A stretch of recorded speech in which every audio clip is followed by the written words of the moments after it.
was sort of saying this is ridiculous that Biden's dying, and they said, "Did you see that the number one Google search is for Biden dying?" And I'm thinking like, wow, that has now gone from what I always thought was a somewhat limited, but maybe 4 million people on Twitter, on X, to like the public. And that's a little scary. Now, I don't know how many Twitter searches get whatever looks, etc. So maybe it's less than I think. But at the end of the day, that's a little frightening that literally people making up stuff are convincing other Americans that something has been. And once again, I don't know the answer here, but I think it could have an impact depending on how close it is to the election. And the other thing is, it's not just Laura Loomer. So, like, how many, like, little wannabe little Laura Loomers are there? And people are like, oh, she got away with it. I can, too. And so it just multiplies and it spreads. Yeah, the people that aspire to be Laura Loomer. Those are But I'll be honest, even someone like a Bill Ackman was sort of repeated something like that. Okay, it's obvious we don't have any information. He posted some guy who said something about Las Vegas. Who knows? There are people who have much more credibility than, in my view, Laura Loomer does, who are also saying these things. And Elon Musk, of course, does amplify some of these things. Well, and this morning when I logged on, there was a note that Jimmy Carter had died, and that was circulating on right-wing media. And I'll have to find the link, but if No, you read the yeah, press I actually release. posted it. Oh, The whole okay. Yeah, letter. it was your post that I saw. Yeah. Yeah, it was your post that I saw too. And let me just say that what's happened. I'm sorry about the sound in my pool, but but this is what's happened now when I log onto this platform. Okay, I don't believe anything unless I know you, right? Unless I know you, and like, to me, like, you're mentally verified in the sense in terms of like Tira. Like, if Tira writes something, I know she's not making it up. Ed and Brian, I don't know. I'm just kidding. But I saw that too, and that's the thing. And this is something that I hope this doesn't happen, but it's happened on crypto Twitter, where it's like the in thing now to literally write any lie, and then it's called copy pasta. People copy and paste and quote tweet that same thing, and you get literally hundreds of thousands of something as stupid as I quit my job today, or I got fired today. And it's just stupid, and it's to get hits. And I feel like that's kind of spilling over, because it's like they've almost gamified it now, and it's just, to me, So the problem is that people use words like according to a source, and there's no way to fact check that because you don't know if that person actually has a source or not. So they say according to a source or according to reports because they see a post on X from Global News Corp that doesn't even have a website posting that Biden's in hospice or whatnot, and then they say according to sources or according to reports, Biden's in hospice, right? So you can't fact check that because it was reported that, or you don't know if the person or the individual has source or not. Yeah, go ahead. And I think those. Oh, sorry. I was just gonna say, I think those accounts are the most dangerous, like, because you see an account like that, like whatever Global News Source, there's tons of them out there. It's like people know who Laura Loomer is for the most part, and at least she's one individual. But when I see something like that, I'm like, sometimes I'm honestly like, should I Google this name of this organization? Like, is this legit? And I'm just like, I don't know. I don't want to spend the time to do that. But like, I'm sure that like gets a lot, like a big account with the name of like a news media group and saying things like that. Oh, wow, they said it. So, it's crazy. Can I just say the funniest thing? I mean, it's not funny. It was sort of mean, but Laura Loomer apparently posted the Jimmy Carter fake letter, and then when it was shown to be false, she took it down and said, "It's so horrible that people are posting, fake news about people dying." And I'm thinking, like, excuse me, you did this, like, you've done this for the past 4 days about Biden being in hospice and dying. I just thought that was ironic. Let's just say. Yeah, let's get to some of the hands. I know Jared had his hand raised, and then I want to get to Cricket and Piotr. And don't get offended if I cut you off to go to Kamala Harris. So go ahead. Hi, thanks, Ed. Thanks, Brian. Good to see you, Lev. Yeah, I want to talk about the Jimmy Carter thing today. I just got finished, by the way. I am no longer a registered Republican by today. So I just got finished talking. Yay! Congratulations! I just got finished talking with my Jared has voter. finally left. I'm not a Democrat, but I am an independent. I just got finished talking with my voter, with the chief of my voter district. So that was good news. But yeah, today, I was in a breaking news space today, and before I had to cut the host off, a good friend of mine, because he was reading the Jimmy Carter letter out, and I'm like, no, that's not true. And then he was like, great goodness that you jumped in to stop it. I'm like, there's just so much misinformation on this app right now, and community notes, that's good, right? Obviously, you're going to have the Trump sycophants like Laura Loomer, sure, be pro-Trump, but don't spew out misinformation. Going back to the Biden cognitive dementia, he's on hospice care. I don't want to go out my house. I don't like to be seen when I'm sick. All right. The guy is recovering from COVID-19, and he's doing his duties as president at his Rehoboth Beach home in Delaware. And these people are like, Biden's dead. Where's the sign of life? Where's this? Where's this? And then he comes out today. He goes down Air Force One. And then the people, it's like the conspiracy theories drive, right? It drives them. It's not even conspiracy, Jared. It's what they try to do. Their whole strategy is to lie and try to have you prove a negative or try to prove a lie. Yeah, for It's sure. like Biden's dead.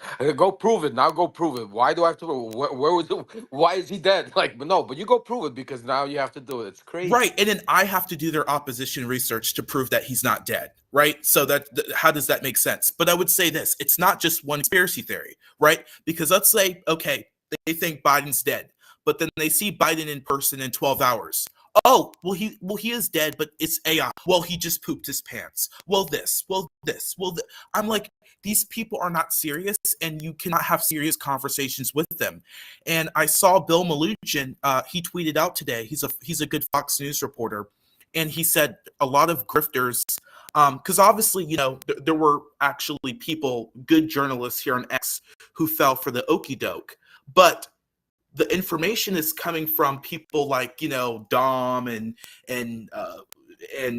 the Laura Loomers of the world. So it's coming directly from Trump himself, guys. I mean, they're yeah. following the leader. Look at his posts. I mean, the guy is ranting and raving again. I mean, Well, I'm not going to anybody blame. I'm not going. I think that's what they want us to do. I'm not going to blame Donald Trump. Donald Trump's not on X. I'm going to blame the people like Laura Loomer, right? Because she's saying, just like Ed was saying, she's saying she's getting her sources, right? First of all, this is not a journalist. This is a very bad, terrible woman who doesn't know, the difference between her elbow and her bum.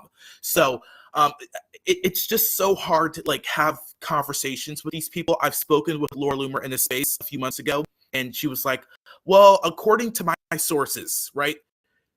Okay. Not everyone wants to reveal their but sources. Jared, but this is the game she plays. She Yeah. goes, takes pictures with Trump. Trump talks about her at rallies. So people think when she says sources that she truly has sources inside the Trump campaign. So that's why she's getting all of these views and clicks and everything because Trump is magnifying her and Right. basically, showing it. So it's more than just them doing it on their own. This has been a coordinated attack and has magnified ever since Trump got the gag order. When Trump got the gag order on him, there was plenty of conversations and meetings and backdoor rooms to be able to figure out how these people like Laura Loomer are specifically being pushed from the campaign and others to put these messages out there. Yeah, I mean, it's just for example, if Ed or Brian tweeted something just now and said Donald Trump lost his leg or Donald Trump just fell inside Mar-a-Lago or something, right? All of these people would be like, "What's your evidence? What's your evidence?" Rightfully so, right?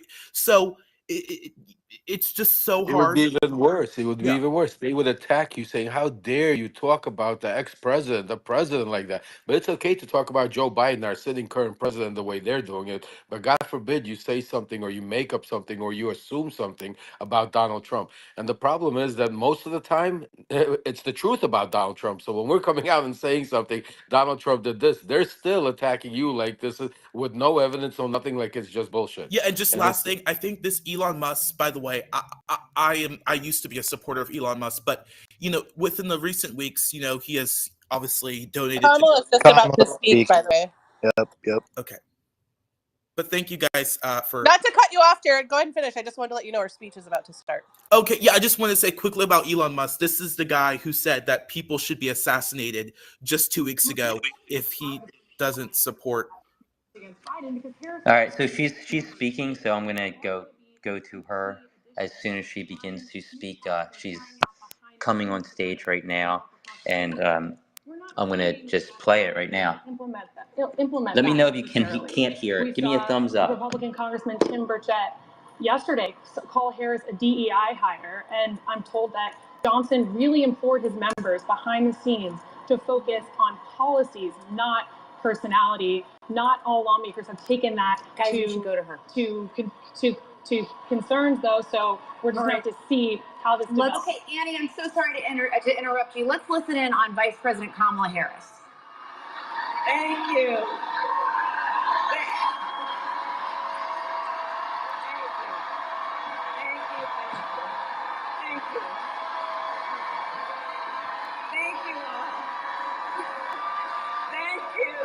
Thank you, everyone.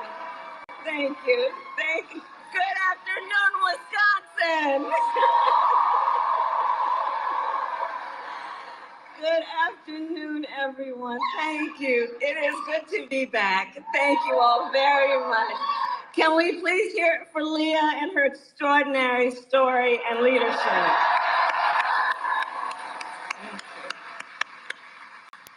And I do believe our teachers do God's work. They teach other people's children, and God knows we don't pay them enough.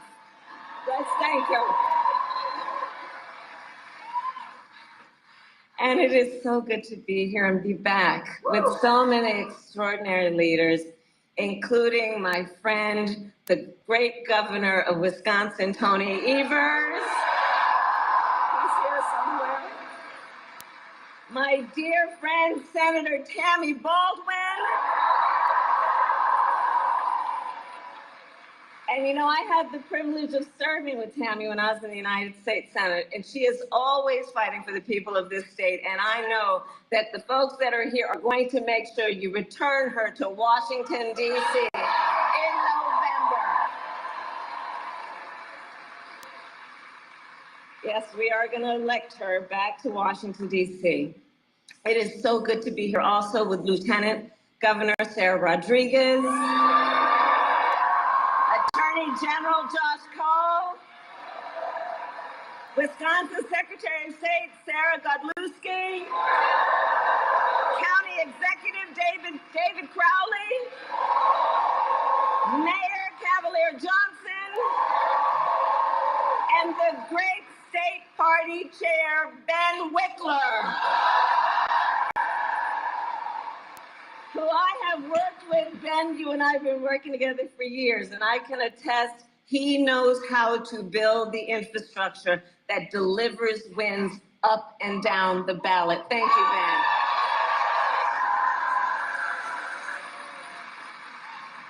So it is good to be back in Wisconsin, and it is great to be in Milwaukee. As many of you know, our state campaign headquarters are in this city. Yes, and that there is a reason for that. The path to the White House goes through Wisconsin. Yes, it does. And to win in Wisconsin, we are counting on you right here in Milwaukee. And you all helped us win in 2020. And in 2024, we will win again. Yes, we will. So, Milwaukee, I want to start by saying a few words, and I could really speak at length, but a few words about our incredible President Joe Biden.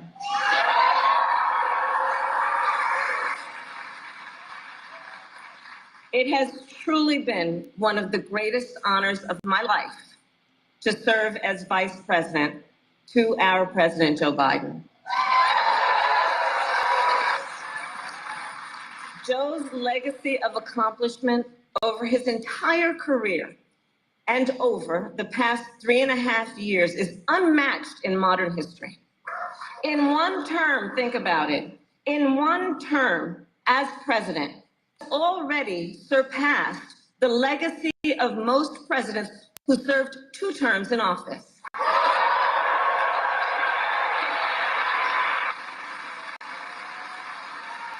And I know we are all deeply, deeply grateful for his continuing service to our nation. It is my great honor to have Joe Biden's endorsement in this race.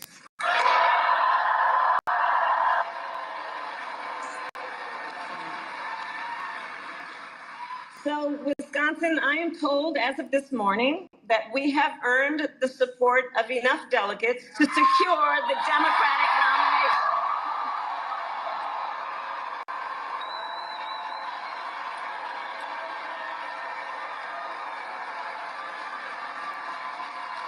And I am so very honored, and I pledge to you, I will spend the coming weeks continuing to unite our party so that we are ready to win in November.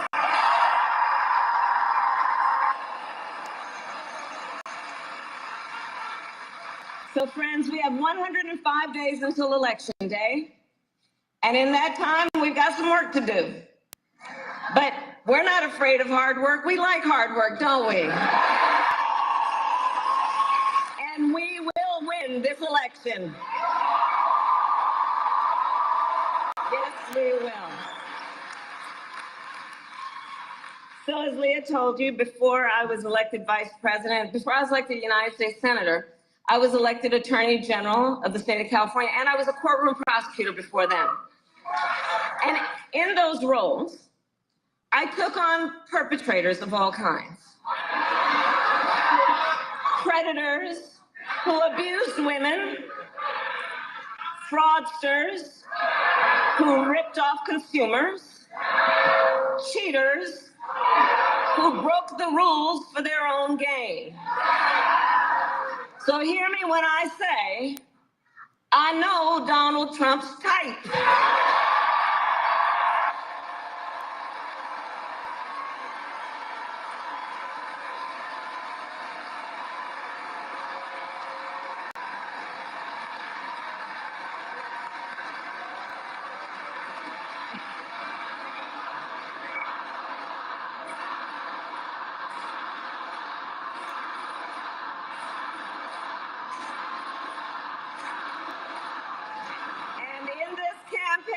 I promise you, I will proudly put my record against his any day of the week.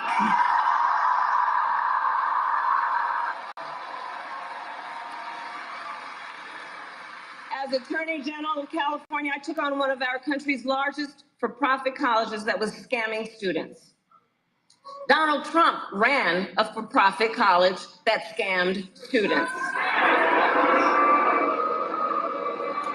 As a prosecutor, I specialized in cases involving sexual abuse. Well, Trump was found liable for committing sexual abuse. As Attorney General of California, I took on the big Wall Street banks and held them accountable for fraud.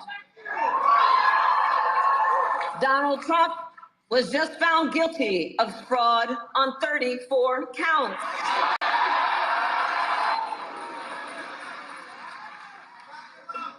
But let's also make no mistake, this campaign is not just about us versus Donald Trump.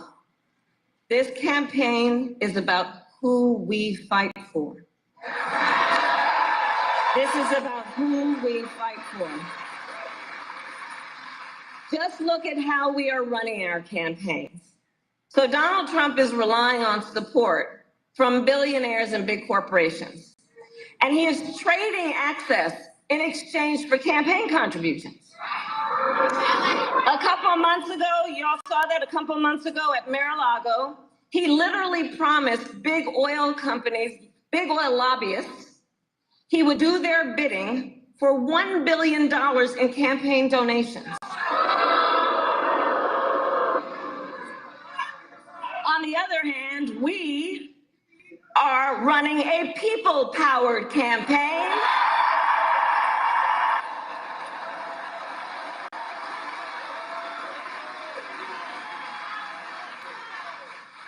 And we just had some breaking news. We just had the best 24 hours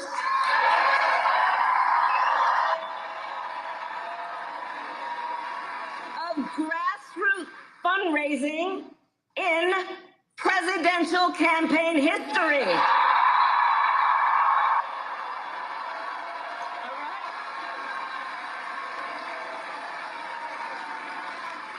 And because we are a people-powered campaign, that is how you know we will be a people-first presidency.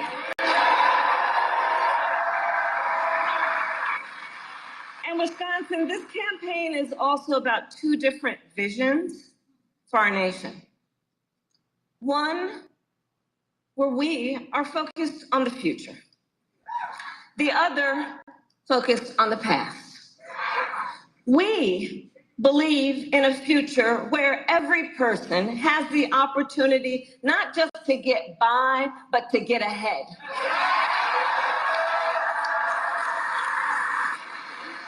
A future where no child has to grow up in poverty. Where every worker has the freedom to union.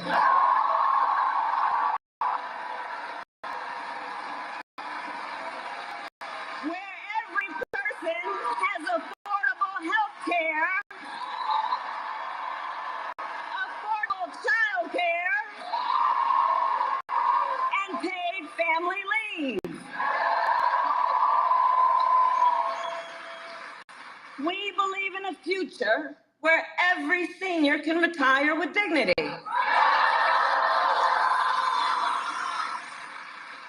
So all of this is to say, building up the middle class will be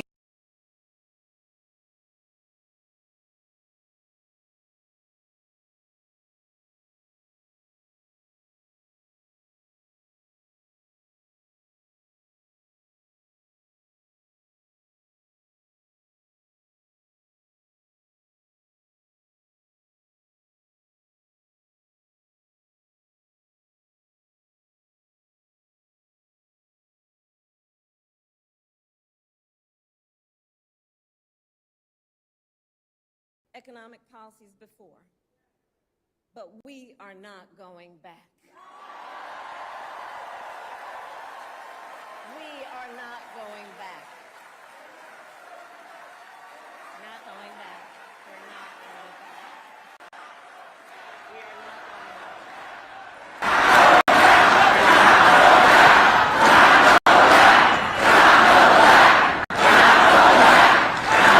And I'll tell you why we're not going back. Because ours is a fight for the future. And it is a fight for freedom. Freedom. Generations of America's, generations, and we have to remember this. It is a fight on which we stand. Generations of Americans before us led the fight for four hands.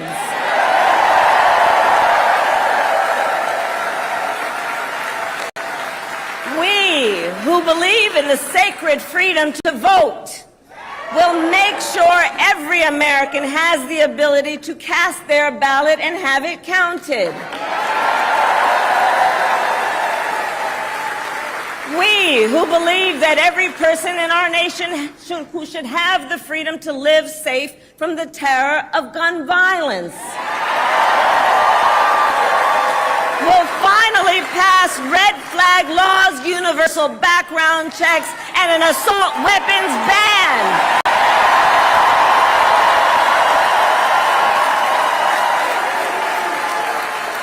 And we, who believe in reproductive freedom, will stop Donald Trump's extreme abortion bans because we trust women to make decisions about their own body and not have their government tell them what to do.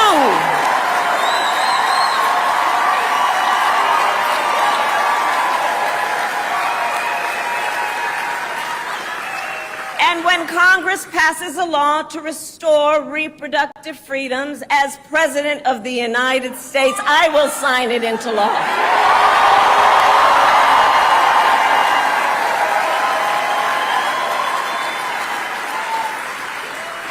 So, Wisconsin, ultimately in this election, we each face a question.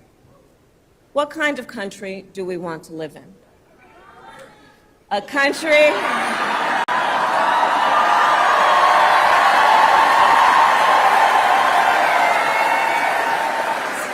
and to your point, do we want to live in a country of freedom, compassion, and rule of law?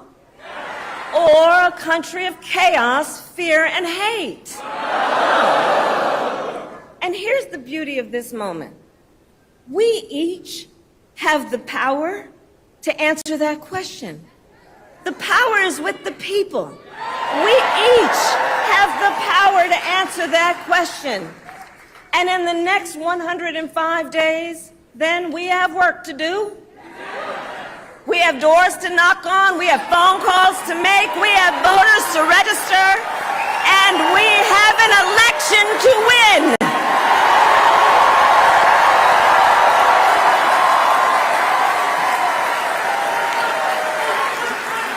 So, Wisconsin, today I ask you, are you ready to get to work? Do we believe in freedom? Do we believe in opportunity? Do we believe in the promise of America? And are we ready to fight for it? And when we fight, we win. God bless you. God bless the United States of America.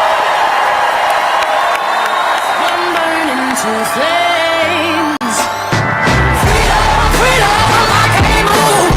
Freedom, cut me loose. Yeah. Freedom, freedom, where are you? 'Cause I need freedom too. I break chains, I run myself. Won't let my freedom rot in hell. Hey.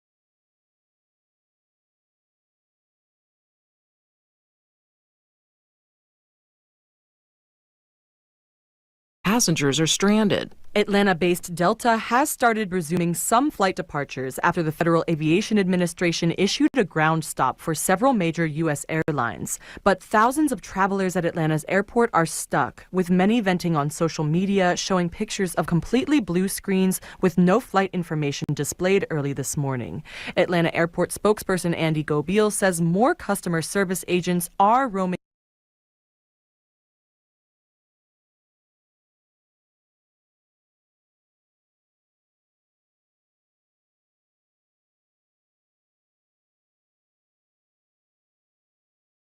tested, and pretty much all of them are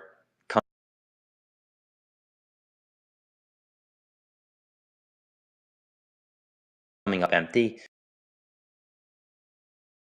If you go over to TikTok, it's trending.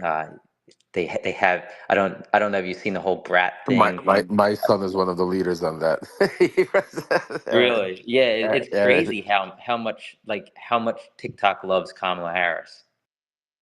Well, so also I think that I think that the energy level of this rally was exponentially higher than a Biden rally, which I mean I like Biden, but there's no denying that people are excited. People are excited for Harris, somebody new, somebody young, somebody that is not not particularly the same as most other presidential candidates in that she's a woman of color, and I think that's going to go a long way.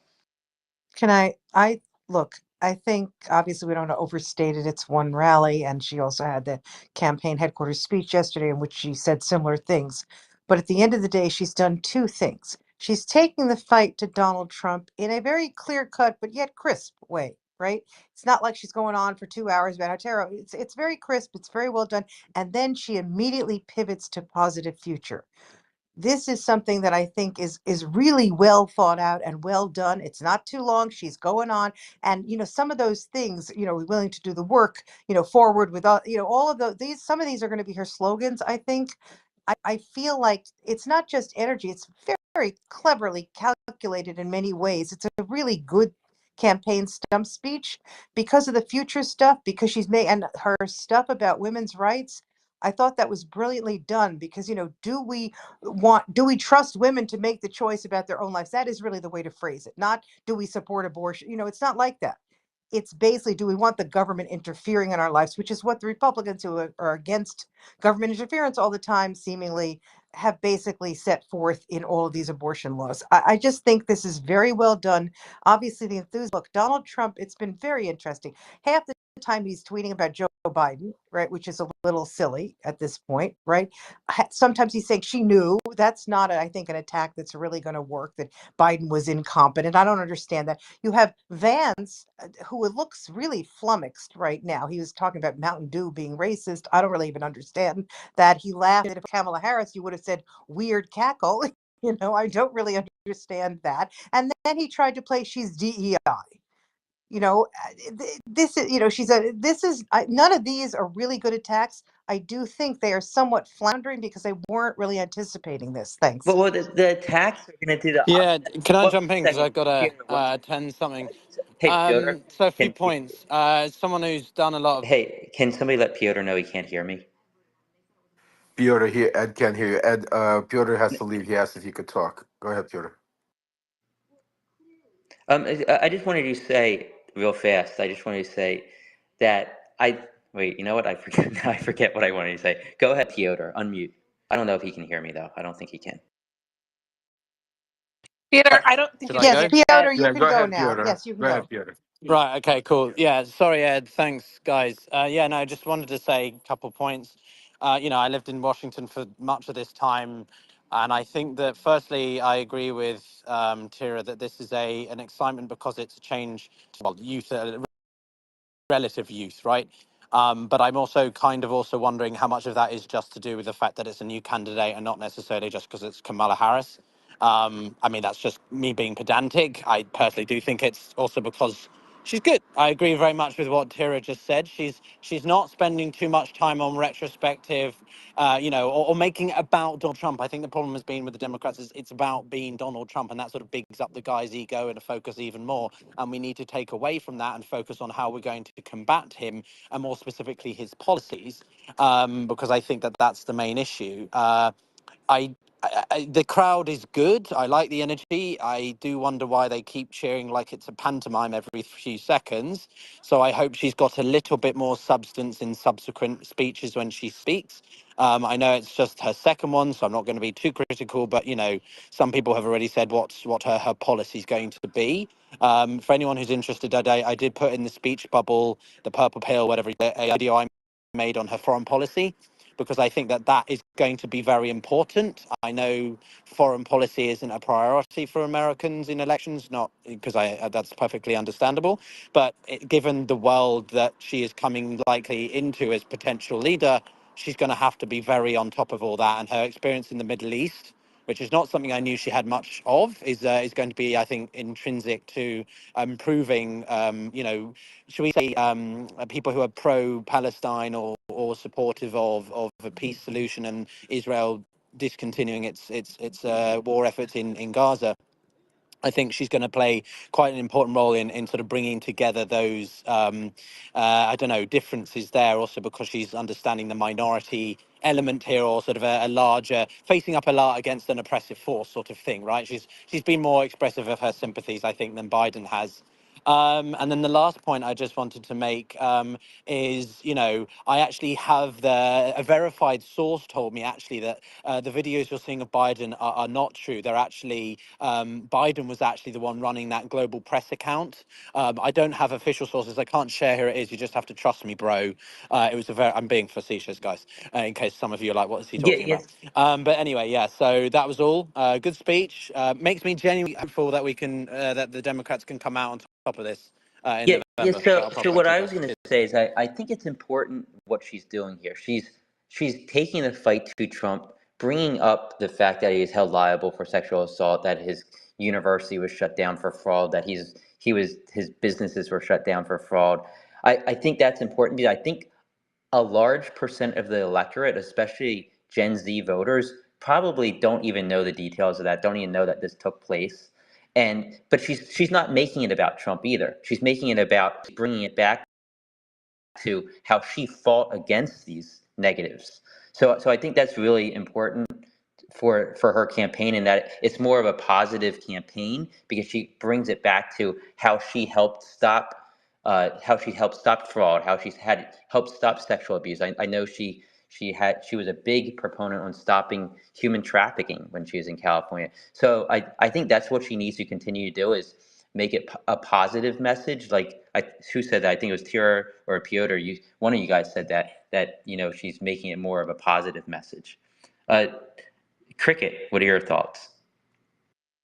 I thought it was a great speech. I agree that I like how she very succinctly really pointed out some very real criticisms of Donald Trump, but did focus on the positive. What I would like to see her do is address that the concern that people have that, like, I've heard the talking point that she's been going after marijuana cases, and that was her prosecution, was attacking these small crimes back when marijuana was illegal, and that was her job to enforce the law.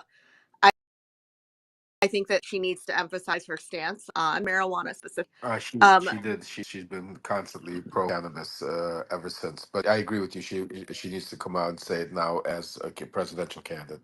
Hey, Exactly. Lev, you're actually involved in the cannabis industry, right? You promote it, right? Am I correct there? Very, very big. Go ahead. So do you like her? Like, do you think that she's good for the industry? Oh yeah, absolutely. I think she's going to be a push for decriminalization and keep heading in the right way of getting it finally decriminalized and legalized. Go ahead. Yeah. And So I mean, Can Cricket finish what she was saying? Because I was interested in hearing what she. what you didn't hear? No. Cricket wasn't done. Go ahead. I was just going to say, I also think about the Mountain Dew comment that JD Vance made. I think that was calculated. I don't think that was as off the cuff as he wants us to believe. I think what it does is it says, he's like, oh, they're probably going to say me drinking a Mountain Dew was racist. They are starting to already attack her for being a DEI hire and saying that you're going to be pressured to vote for her because she's a woman of color. And if you're not, and I think what they're trying to do is insulate themselves against the attacks of addressing her race. I don't think and maybe this is my own paranoia, I will admit that maybe this is my conspiracy theory, but I think JD Vance was partially chosen for his positionality and the fact that he has an Indian wife. And so therefore he can't be racist. We can't call him that. We can't address something he says as being against a issue of race, or if he calls her DEI hire, clearly he's not doing that. I think that part of that is insulating them against that. He's trying to discredit by saying, oh, they're going to say everything is racist, so that if the left does come out and say something is, then they're going to be like, oh, well, they say everything is. See, we told you. Well, like I mean, I don't understand the strategy behind attacking her for being a woman, attacking her for DEI. To me, that's just going to ignite those who they're targeting even more. We're going to see women get angry over this and come out and vote. Women who might not normally be political, might not even vote. They're going to be like, I have to vote against this. I have to vote for the woman here. I can't vote against a person that's saying this woman is only vice president and only getting the chance at president because she's a woman. It's like, I don't see what their strategy is. Is They that don't really have. going to, Yeah, that They that don't came have. up They don't. with JD Vance had a quote that's saying that the Democratic women were all childless cat ladies, and like an hour later, Yeah, Swifties for Kamala, popped up. yeah, but So that's it's their strategy. They don't have a strategy to go out there and try to get the women's vote or anything. Their whole strategy is to feed their own base. That's all they know how to do. So all of these talking points are to their base, and because they get such support from the base, they think they're up in their points and they're moving forward. But none of their strategy has ever been to. I mean, just think about they couldn't even Trump couldn't even control himself for a day or two getting a chance to speak after getting an assassination attempt against himself, where if he had half a brain, he could have used it and milked it to such a more powerful, more degree, but he couldn't even control himself to that. So it's not about strategy, it's just who they are and who their base is. Well, I would also say about this speech, and I do appreciate that it wasn't, heavy on substance. But I think the actually Trump RNC speech is a good example of the kind of speeches that politicians give. In the beginning, he was very locked down and on message, and then about 20 minutes in, it was like Nancy Pelosi and more of a rally speech. This speech was a rally speech. And I did a lot of work for the Obama campaign. And for me and for a lot of the people who worked on that campaign, this feels very much like an Obama campaign where, people couldn't get tickets to the rally. They changed venues. And then also even the sing-song delivery of the message is very much a part of a fixture of Democratic rally. So yes, we will look for more substance for her. Netanyahu is in town, so there'll be some news about that today and about their meeting.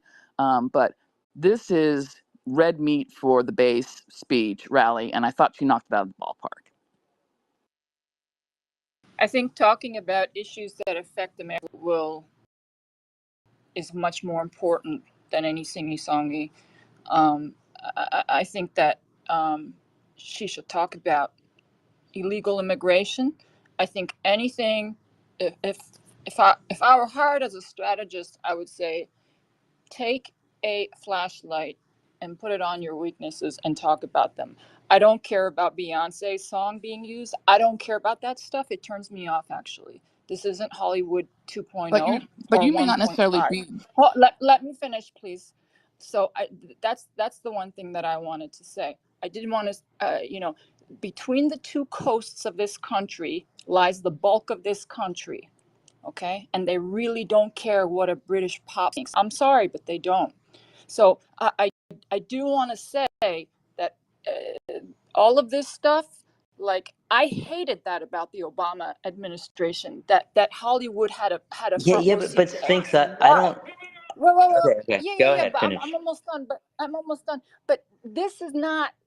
This election will be won or lost in the swing states. Okay, you have to talk about issues that Americans care about, and nobody cares except on the two coasts that Beyonce's song is being used. And I'll say this till the. I mean, I'm just going to be myself. I'm not changing no matter what space I go to. You have to talk about issues that affect Americans, and I think that I mean, I think her speech was good today. Don't get me wrong. I think that was good, and I think that was on point, and that was necessary, and that was appropriate for her speech, right? Like should not have given a boring speech that put half the people to sleep, obviously. But I do think that she, the way to prove the DEIBS stuff wrong is to say, okay, let's talk. You want to talk about the issues? Let's talk about the issues. Because when she starts to talk about stuff, she's pretty sharp. So people who say that she's like, this is the thing. If you're saying she's stupid, that's just ridiculous. Okay, you can say you dislike her, you can say she's too far left, you can say all of this stuff, but if you're going to tell me she's stupid, um I'm not buying that. There's no way. So So Just can oh yeah. Yeah. I think I have to disagree with much of what you said there. I think it does matter. I think pop culture plays a huge role in the election, especially for younger generations. I think Gen Z, if you tell them, oh, she's too far to the left, I mean, or too far to Trump's too far to the right, that's not really going to mean anything to them. But when they see, her going viral on TikTok and being able to identify with her more, instead of trying to identify with this old 78-year-old man, or in Biden's case, 81-year-old man, they're identifying with this woman who looks like she has fun. She smiles a lot. She's charismatic. I think, it's two different things, right? She's intelligent. She's smart. She knows how to.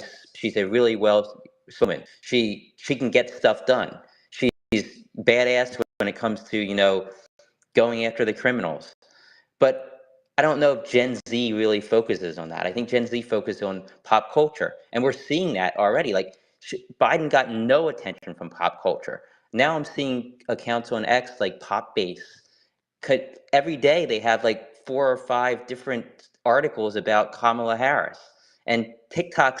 It's like all of TikToks Kamala Harris, whereas Biden was virtually non-existent on there. So it gets Gen Z out to vote. It gets other people who. I, I and I don't and I'm not saying that you're wrong. You very well may be absolutely right. Possibly I'm lamenting the fact that that is in fact the situation of Well, how people thinks you're vote in this smarter country. though, so So you're more informed. The vast majority of Americans aren't. They're too busy. They don't follow this stuff. Well, and I don't want to say Gen Z is not informed either. That's not the point I'm making. What I'm saying is that, those younger generations, they're focused on other things. They're not focused on politics usually. That's not the vast majority of them aren't focused on politics. Yeah, I think you kind of get more into politics in your mid 20s, mid 30s, and then you go from there. But I think the really younger individuals who might be voting for the first time in this election care a lot about pop culture. I want to go to Sky Kiss because you've had your hand raised. How's it going, Sky Kiss? Hi, thank you very much. Hi, Lev. Good to see you and hear you speaking in the space. And thank you, Tira, for your input. And Spinks, I actually do agree with some of what you said. Um, I wanted to, I've got a whole bunch of notes here, and I'll try to get through efficiently. Okay, I do want to say that NAFO, the big Ukraine supporting organization here on Twixter. We have a big. There's over 200,000 of us worldwide. Many Americans and many supporters of democracy and freedom and the American way, so to speak. The democracy that we established and we're trying to keep alive here. President Biden had a great deal of, let's see, support, and also, we're like nipping at his heels to support Ukraine aid and all of this. So, that's one really big campaign possibility, where I can pull a whole lot of and we're already last night we were very active here on Twixter. So I just wanted to say we have some big campaign issues ahead of us. I have some questions. I want to just put this out there, and you guys can answer if you can. Something about the Haley, the Nikki Haley supporters saying, "Well, okay, she's supporting Trump, but we aren't. We're throwing our support behind Kamala Harris," and so I just want to put that. I will come back to that in a moment. But this whole sexist and Hey, racist. Sky Kiss, can we kind of just do one topic at a time so we can kind of discuss it? Oh, okay. I can. I can do that. Does someone want to respond to that? I Well, think I I just think want to Tirtha I just wants want to. to say that clarify. So Nikki I'm Haley, sorry, Tara. I just want to sure. say that I just want to say that I can't hear the whoever just spoke in Piotr. But go ahead, Tara. I Well, didn't want to in comment terms of beyond the that. Nikki Haley's PAC, I assume is what you're talking about, supporting Kamala Harris. That PAC had been already renamed Nikki supporters or something like that for Biden. So I don't think that's actually as big a deal as most people make it out to be, because it was a group of Haley supporters who simply were never going to support Donald Trump. And the fact that they have now moved from Biden to Harris is perhaps not as big a story had they been to Trump and then moved to Harris. Thanks. Okay, thank you. Right, but it just does illustrate, though, that the one of the main targets is suburban women, and that the Dems think that one of Trump's key weaknesses is with white suburban women. Right. And I think just to with that, I think that what if Dems are targeting suburban women, I think Trump has always been about the alpha male. And when we talk about that appeal to celebrity, you have look at who he had speak at his thing. He had Hulk Hogan, he had Dana White, all these people that are like running these like Hulk very Hogan is alpha male, like I'm best. tough, I can fight.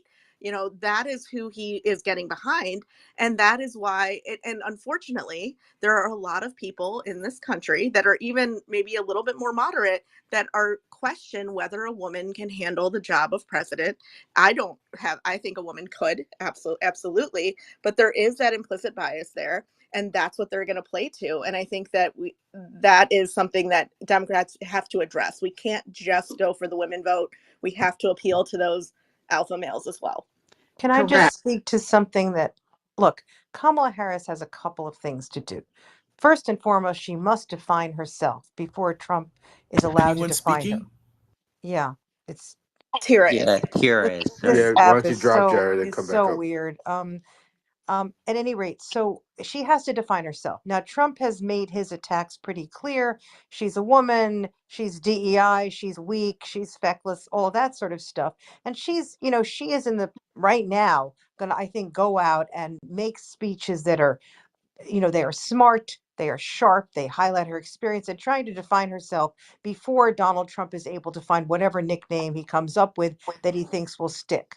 That's the first thing she has to do, because if he is allowed to say she's stupid and she can't do her job, whatever, that's going to be a problem. Number two, she has to explore and really talk about the positive aspects of the Biden presidency in a way that Joe Biden, quite frankly, has been unable to do. I think she took that on as well in this speech, right? She's talking about, look at all the things we've done. I think that's really important because for like 6 months, Joe Biden has been sort of unable, it seems to me, to make that case in a clear cut and, let's just say, forceful manner. And she did it. Okay. The third thing is, and I think Sphinx is right here, she's going to have to at some point address the weaknesses that the country perceives. There are two weaknesses. One is immigration, the other is the economy, or at least prices. And those are things that I think she's probably calculating now about how to address, because it's not that simple, right? These are complicated things. The economy, as I think most of us recognize, is more a function of world, the pandemic, a lot of things, and we are doing better than most other countries, but that's not a great, that's hard to sort of say, right? We're doing better than anyone else. Well, It doesn't the really beauty of it, work. Tara, is she doesn't have to go into that right now. She Well, could no, ride the high horse right now on the yeah. excitement of But coming in, and and then then and then the fourth is to articulate her, a positive vision going forward. I think once again, she did number one. She's doing number one. She's doing number two. She went through, Biden has done all these great things, etc. She didn't really address number three, but that might be, once again, you have to think about those things. And number four, she won on. Let's move going forward. We believe in people. We don't believe in big corporate. That's going to be the mantra. Seems to me that she hit three of those four things pretty well, and I'm really excited. But So I want to go to Piotr and then back to Sky Kiss because I know Piotr is short in time. Yeah, thanks, Brian. So I'm literally eating, but this is such an important conversation. I'm literally listening, huddled around my phone whilst eating some food. So bear with me. Yeah. So point number one, it's the economy, stupid, right? In any country's elections, but more importantly than ever in the United States, the global economy, the reserve currency, the economy is the most important thing. But I do think Tara has a good point, which is that, none of this happens in isolation. The US is not North Korea. It's not autarkic. It's not a closed economy. And what happens around the world influences you guys. And I think what the GOP has deliberately tried to ignore is that the US economy has been performing exceptionally well despite the, shall we call them, disruptions around the world, the amount of volatility. And there was a report done by Reuters and others illustrating that the US's resilience as an economy is actually holding up the global economy, a huge part of that. But I also completely appreciate, Sphinx's points about that, American voters are not interested in what's going on around the world, at least not fully 100%. They want to manage their own borders, they want to manage their own disposable incomes and economic inequality and things like that. So I think that the economy is going to be incredibly important, and I think Kamala Harris's ability to find this is the second point I wanted to bring in, which is the VP pick. I think whoever it is, I personally thought it was Josh Shapiro, but I'm beginning to see this gentleman, I forget his name, who is the former astronaut, could be her Mark pick. Kelly. These, depending upon who that is, yes, thank you, will be very important in terms of the what's the word, perception of her ability to handle the economy, as well as social policies. I think is one of the main tickets she'll be running on. The economics will be very important, and this ability. I mean, her comments around AR and assault rifles and shit like that, I was not expecting to hear her say that. Not because I'm European. I personally do think you should have a control on your firearms, not completely, but a bit more. I don't think AR-15s are necessary, to be honest. But anyway, that's my personal opinion. So I think that will be very alienating for some voters, but equally, she's coming out of the gate running, right? She's hit the ground running. She's not mincing her words. She's not fluffing around with our leader, Sakir Starmer. She's making some commitments, pretty clear that she's going to be tough on certain policies and issues, and I think that's good. I think the last thing I would say that will really be important is how she does try to tackle migration. A lot of people I think feel she failed on that, has failed on it, and whether or not she can get that under control, I think will be a huge net positive or negative for her, depending upon who you're asking. And then one very last thing, actually, sorry, on the Ukraine point, I think she's going to continue, I think, to support Ukraine no matter what. But I have been reading some interesting articles about her pro certain leaders in Europe. I'm thinking sort of the more autocratic leaders, and also because I think a lot of white men, the Trumps, the Orbans, the Putins are going to be potentially intimidated by a very forthright, ethnic minority woman or woman who's non-white background, leading the world's largest democracy. I think it's going to be quite an interesting spectacle if she wins in November. So anyway, thanks guys. Great thoughts, Piotr. I love hearing from you. Go ahead, Skykiss. Continue what you were asking before. Sorry about that. Yeah, I'd just like to be allowed to make a few points, and then we can discuss. Okay, what Piotr was just pointing on, the immigration, the EU issues, Ukraine, huge, huge, huge in my life. She's got Mr. Gordon, who is her national security advisor. I read about him. I was just very, very impressed, well impressed, with his what he brings to the table, all of his experience. So again, I wanted to say with anything racist or sexist, we need to intelligently knock it down and then, move on to the issues. So, and in tapping the, not just the Black women's anger, but remember, this is a fight. We are fighting against re-electing this felon and this ex-president who needs to remain so. So women's anger is really, really important. We know all those issues that we have to also tap the Gen Z and the Swifties. We had a whole lot of big campaign that we fired up with Taylor Swift, and so we've got them. I think we're going to have even more of them, the younger voters on tap. This morning, I watched a couple of videos of JFK Jr. just to get a taste of what his campaign's putting out. I think we have the possibility of also siphoning off some of his voters, and I'm going to work on that angle some. I was in mass communication, so and writing, and a number of other key things. I studied took religious studies in college, toward working on bringing people together and using what is similar among us instead of focusing on our differences. So I thank you very much for pointing out the clarification of Kamala's legal history and how that she has evolved over time and become a very compassionate person. This decriminalization of marijuana that's very, very important to so many people and not just the young people. I know a lot of people who use it to fight chronic pain, and that is a very, very big issue for them. So back to just a little bit of the Trump campaign. I believe Paul Manafort is re-involved. He got out of prison and he's re-involved. So we have to look at that, and did not get to point out in another meeting was how I think it was the 2016 campaign when they were having all of their meetings to vote on the platform. They took Ukraine out. So I underscored that a great deal because I've been involved in that for over 2 years now. Just the general let's shore up democracy and freedom in Europe.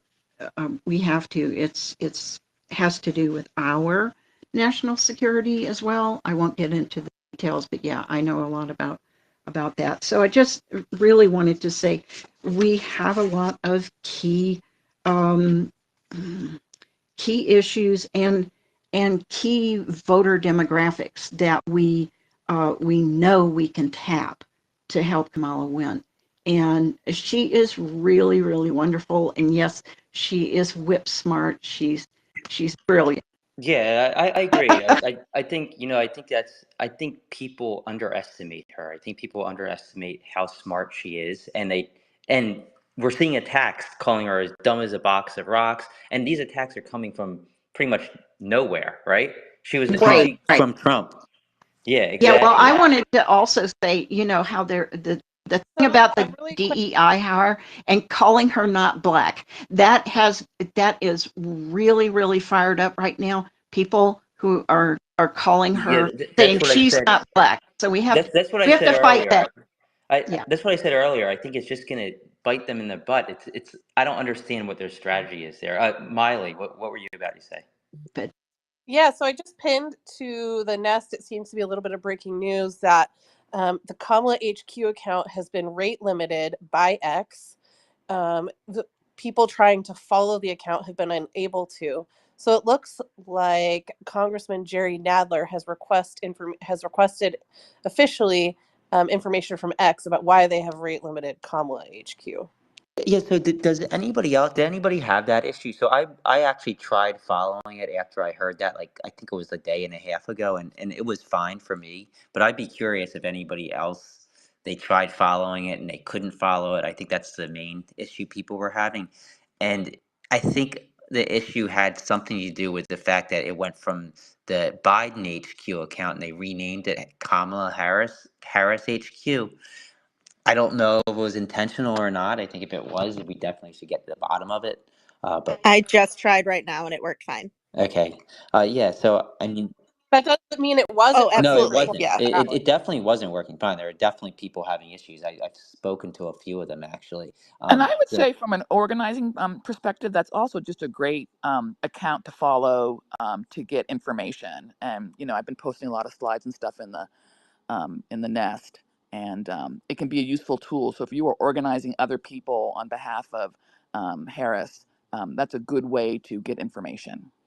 Yes, I agree. Keisha, I think you might have maybe a different viewpoint than some of us here, so I'd love to hear what you thought about Harris's rally as well as anything else. Yeah, hi. Hi, Ed and everyone else. Thank you so much for letting me up to speak. I really appreciate it, and I see that you follow me as well, so thank you for that.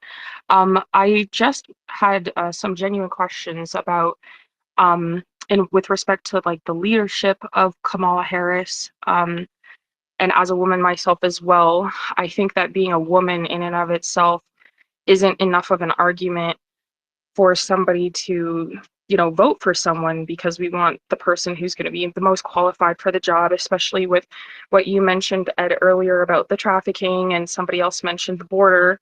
And I myself am a Native American Indian, and the Biden administration, over the last couple of years, my father Dale and I, he's actually in the audience as well. I think he requested Mike, but my father Dale and I have done a lot of research and found that gross crimes were connected to the Biden administration, and relating to myself personally, and a lot that people are not aware of, and Native Americans are being stripped of their rights under the Biden administration, and nothing is being done. And I don't see a lot of help for a lot of minorities and Native Americans, despite what they are saying they're doing for people that are coming across the southern border. Yes, so I think that, like, I mean, there's not a ton of Native Americans, so your voices are not heard as much as some other people. So, I mean, I can't really speak to that because I haven't actually researched anything related to Native Americans.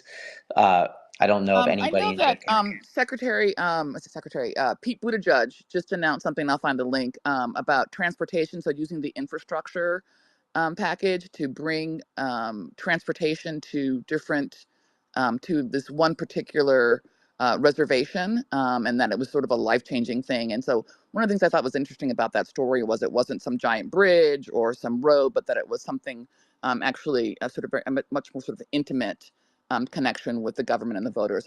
I'll find that link. But yeah, that's definitely an issue. I think there's no doubt that immigration is a problem in this country. I think the only thing is that Republicans seem to oversimplify the issue, and Democrats seem to push back on a lot of the things Republicans want to do. But maybe that's because Republicans are oversimplifying the issue.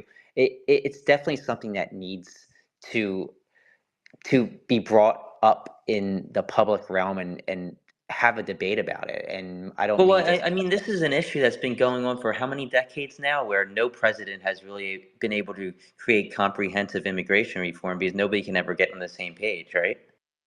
Yeah, and like I said, like Republicans oversimplify it, make it more about, oh, if you build a wall, that will solve it all, or we just got to keep these people out of the country. But there's so many legal impediments to that if somebody comes over and steps foot on U.S. soil, they are automatically afforded the same rights as we are, and are basically have to be put before a judge and get a lawyer if they can't afford one. We will appoint one for them, and this drags out for years. I think the backlog's like 5 years right now. So you can't just shoot people coming over the border, and once they get over the border, you have the rights that they get. So like Republicans want to make it seem more simple than it is. I think that's my problem with it. But no doubt, I mean, we can't have 2 million people a year flooding into the country. That it's definitely something that we need to fix. But it's not as easy as I think the Republicans want to say, and I think Democrats often think that maybe it's more okay that we have a lot of these people. But most Democrats are against it as well. They just think that we should have more human rights and be able to bring in these people seeking asylum. The problem is that people take advantage of all that. Piotr, I saw you raise your hand. Go ahead. Brian, Yeah. can I dovetail off you? Um, in that the migration point is such a misnomer. I lived in the US for 5 years, and I was well, I was a legal migrant. But I think what's really interesting about this is that most people, when they think of Trump's policies and the reduction in migration, which he did technically oversee, he saw the biggest reduction in migration in I think on U.S. history, but he did it in legal migration, which is the kind of migration you want. And people like myself, who are classified as highly skilled migrants because I have a higher educational background and I have niche skills or whatever, were cut and axed. And regular migration, so undocumented, smuggled, trafficked, so on, that didn't change really, and the border wall was never really built in anything of what it was claimed to be. And the big on all of this is that the biggest technical illegal migration are simply people who overstay their visas. So they come into the US, they have a legal visa, and then they just don't go home. And what's really interesting is that it's usually people who are working in private sector positions that are simply they're going through a shift of visa type. So they're shifting from, I don't know, a HB1 to an E visa, or they're shifting from a O visa to an F1 because they want to do an additional degree or something like that. That's technically, in data terms, the most likely. But Republicans, MAGA Republicans at least, weaponize and vilify humanitarian migrants who are simply trying to run from worse off situations, as though they demonize them, and I think it's abhorrent for one, but also doesn't really help solve the issue. You need managed migration, but you also need to stop lying to people about the types of migration and sort of blanketing it as all the same thing. You know what I mean? So. Yeah, Keisha, I'll let you reply, and then I see your dad has his hand raised as well. Oh yeah, thank you. I'll actually let him go first because I've already spoken, so he can go first. Go ahead, Dale. All right. Yeah, thank you for letting me speak. One of the things I just wanted to say is that yes, we need to start looking at things more of a right or wrong issue right now rather than a Republican or Democrat, because everybody should be able to see right now that there are issues in the country that need to be fixed. And one of the things is immigration. It's not a simple issue to fix, but it does need to be looked at, because you don't want people who are criminals coming in here. Nobody's going to sit down and say they want crimes committing against them. But you also want immigration, but you want it done in the proper channel so that you can vet the people and do things to help the country. Now, what we're seeing is uncontrolled immigration. There's also policies that have had impact on other parts of the world. The reason why we're seeing so much of that is because everywhere seems to be burning down. And so if we can start looking at those problems and the root causes rather than the symptoms, we'll go a lot further. But I think that what we need to do is to start having honest discussions with people on different sides. Because if we don't do this, then they're never going to fix any situations, and the situation will stay the way that it is. Because most people are fundamentally the same. They eat, they sleep, they work, they have families, and so forth. You might have different political persuasions, but we all want the same things. Nobody wants to have somebody come in and steal your house. Nobody wants to have somebody come in and kill your family or any of those things. You want to be able to do whatever you want to do without having people breaking the law. And so we need to start finding areas where we can reach each other rather than to fight with each other. Because if we don't, because clearly we can see right now with all of these things that went on, even with, doesn't matter what side are you on, if you're having somebody taking shots at a former president, regardless of whether you like it or not, somebody shouldn't kill him, right? Like, that's just way off base. And when you're looking at breakdowns in the justice system because of that, it can be your side. Do you want any side to be able to politically persecute anybody? No, you want it to be fair. Because if you win, you want to win by fairness, and if you lose, you want it to be lost by fairness, and then you come around the next time, not having people doing things that are wrong and having breakdowns in people that are protecting the president. Because if it's your candidate, do you want somebody to take him out? No, right? So we want to have protection for both sides. I think we need to start looking at these questions and asking the right questions and looking to build bridges instead of making the other side our enemy. I'll let somebody step in and have a conversation now. My daughter Yeah, will speak thanks. to you. Thank you. Thanks, Dale. I want to go to Joa, and then I can go back to Keisha.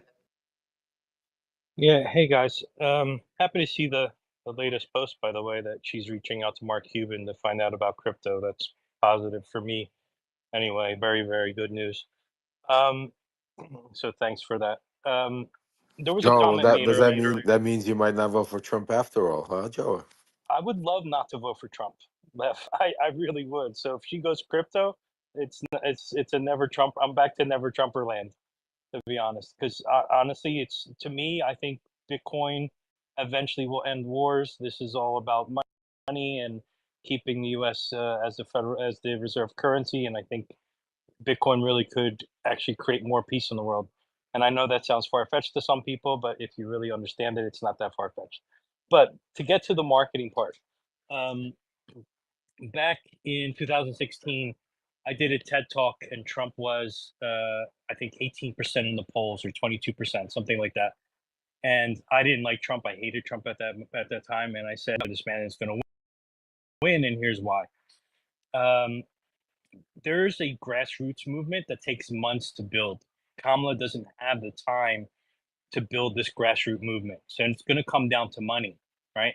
And Trump was the first candidate in decades to win without having the amount of financing. If you look back at almost every presidential election, is really based on how much capital they raised. And even Biden versus Trump, the debate in August uh, actually made the difference, because if you look at campaign financing in August and September for Biden, he got a huge increase, which I believe predicted that he was going to win because of that. Because Trump did lose some of his grassroots feeling, let's say, but he's kind of got it back this time around.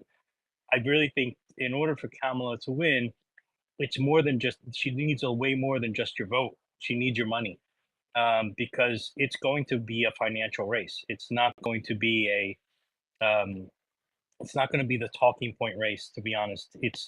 There's an old famous guy that now I can't remember his name that said the medium is the message, right? Which basically was showing that whoever has the most money in advertising basically wins. And there was an old formula. If Isn't I that Marshall spent, McLuhan? Wasn't yeah, that Marshall McLuhan? Yeah. yes, Marshall McLuhan. Well, looks like she's And off to a good that's, start. I mean, she raised more money in 24 she hours than is, Trump raised in a um, whole month with all the great news that Trump received between the assassination, the case getting thrown out.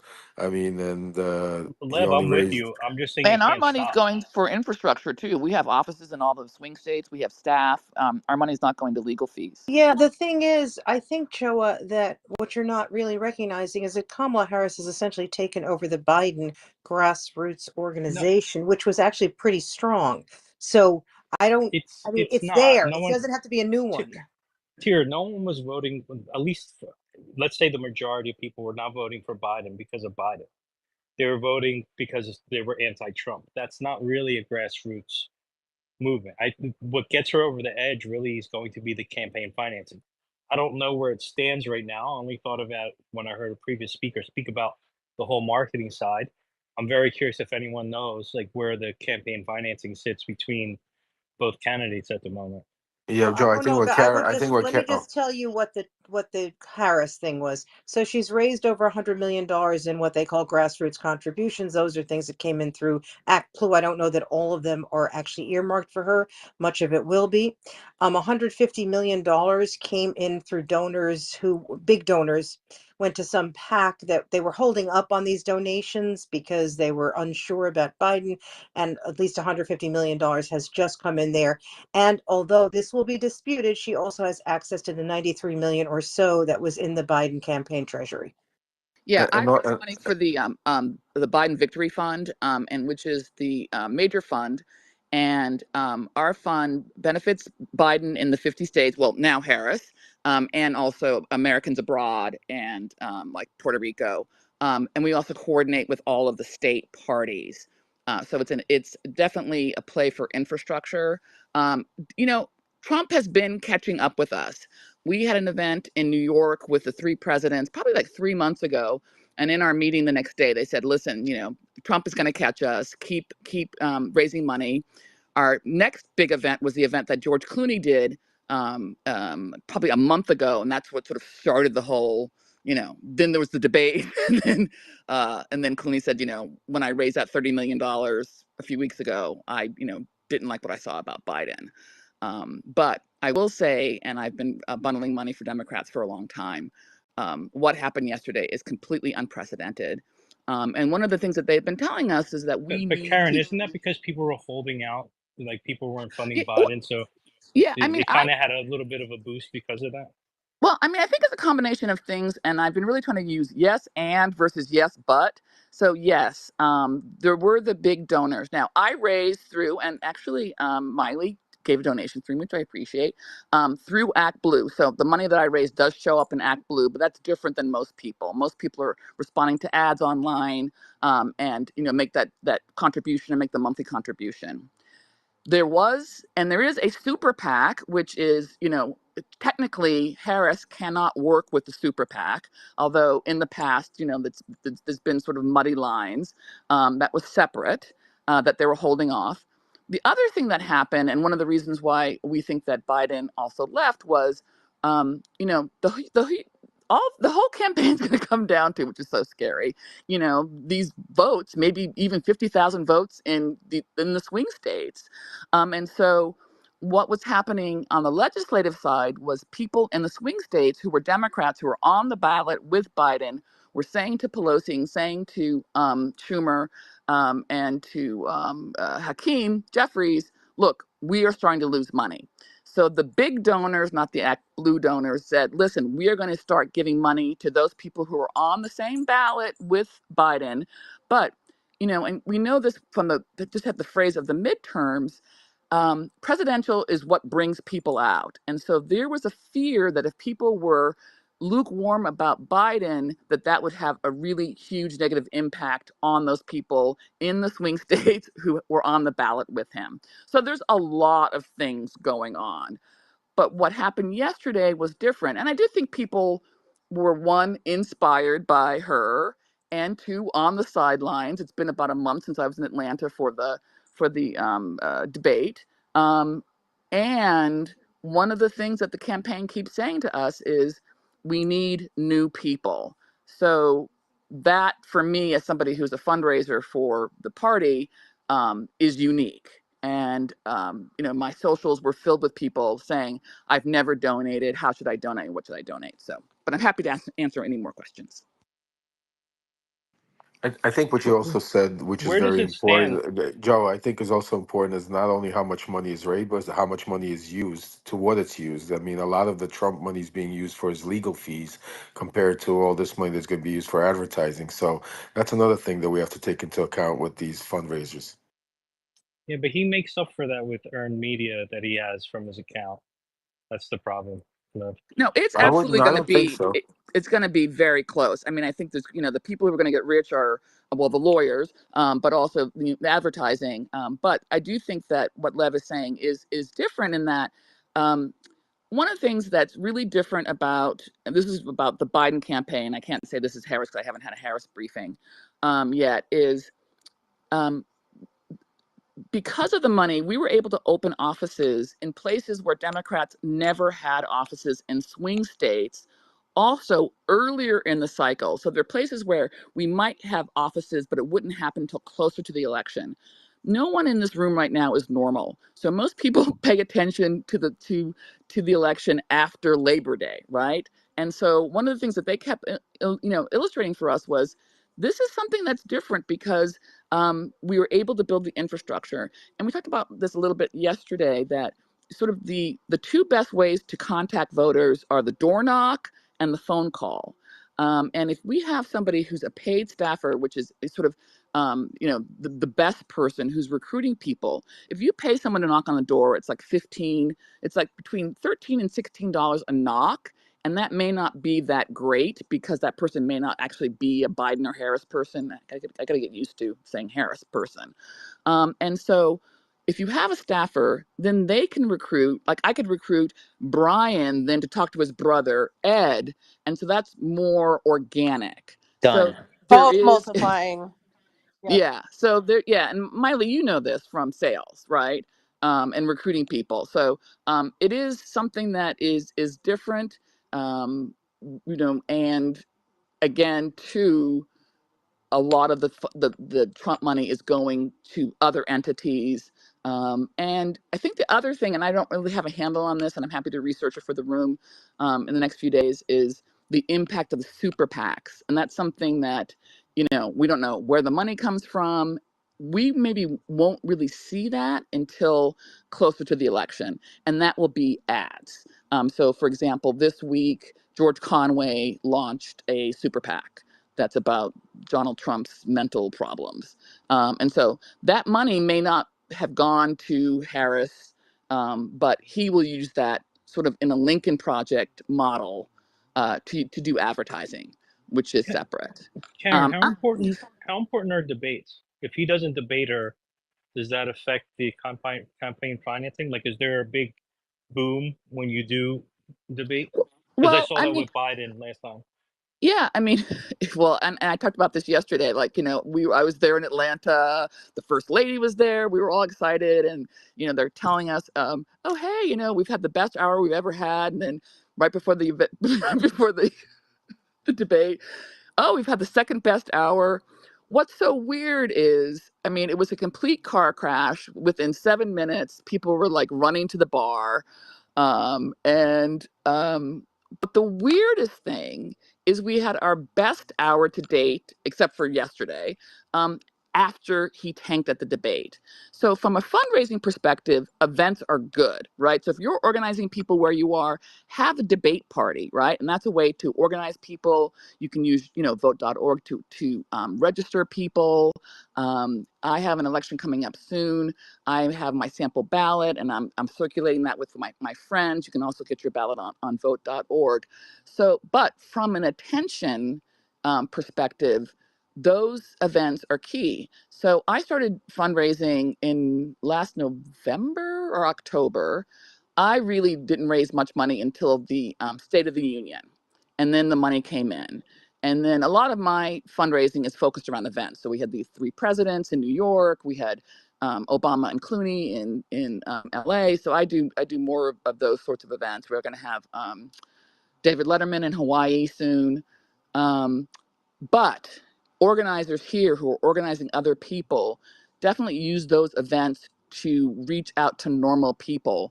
The thing that we care most about is getting people registered and then turning out.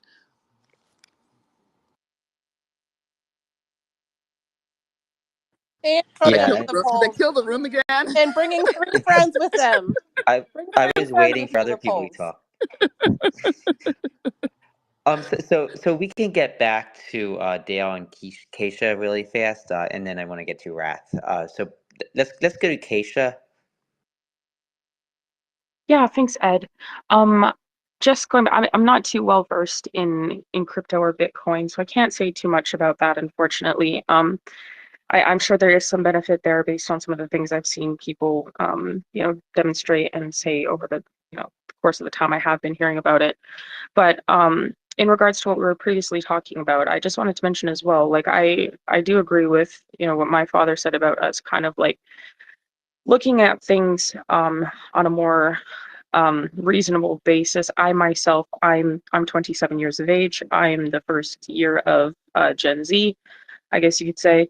And I think that there is a greater need for mitigating the higher risk and kind of turning away from looking at things more of a political enemy kind of standpoint. And I know that's always part of I guess, the front, since there is, there are elections. But I think with the pressing necessity of all the things that we are seeing in the country and the things that I think in a bipartisan way most people would agree on, there is a need for us to kind of like unify and, like you said as well, have those fair debates and discussions amongst both those groups to deal with these issues, if that makes sense.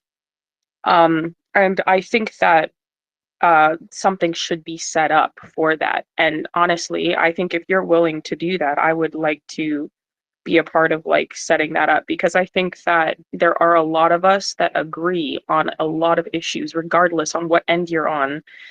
We just don't get the chance to hear each other out, or we are so focused on the like I said, more the political enemy kind of like standpoints that are more like jarring or harrowing towards one another, and it kind of needs to, you know, mellow out. There are more pressing issues. So that's just my point. I think there needs to be a lot more unity in this going forward, especially since considering the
Hello.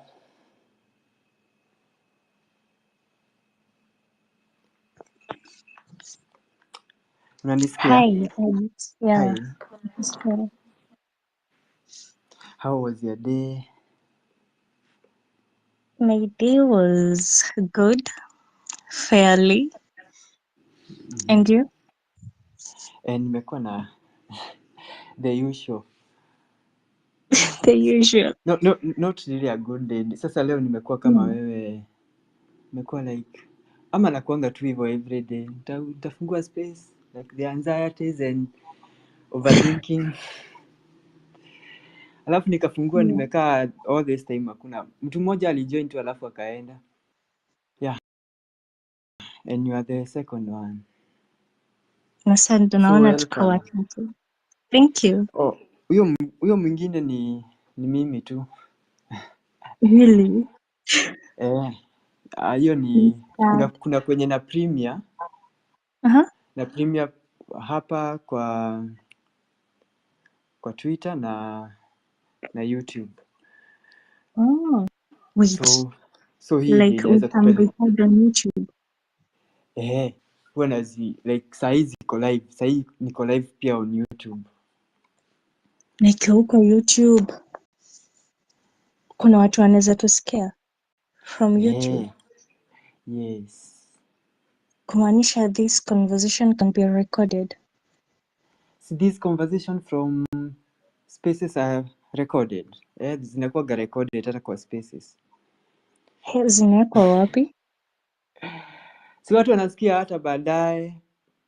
Like recording is for the purpose ya kusikiza tena, si ati ya kupeleka mahali. Sijaiona recorded conversation ya SpaceX. Oh. Kwani wewe zinawekwa wapi? Ziko kama kwa timeline yangu ukiscroll ya jana utaipata. Ya jana utaipata na unaweza sikiza on hapa kwa X. Na bado sasa mimi huwa huwa na broadcast far and wide, hata ni venye sija connect bado na Facebook na na hiyo ingine ni gani? Kuna more patron hivyo.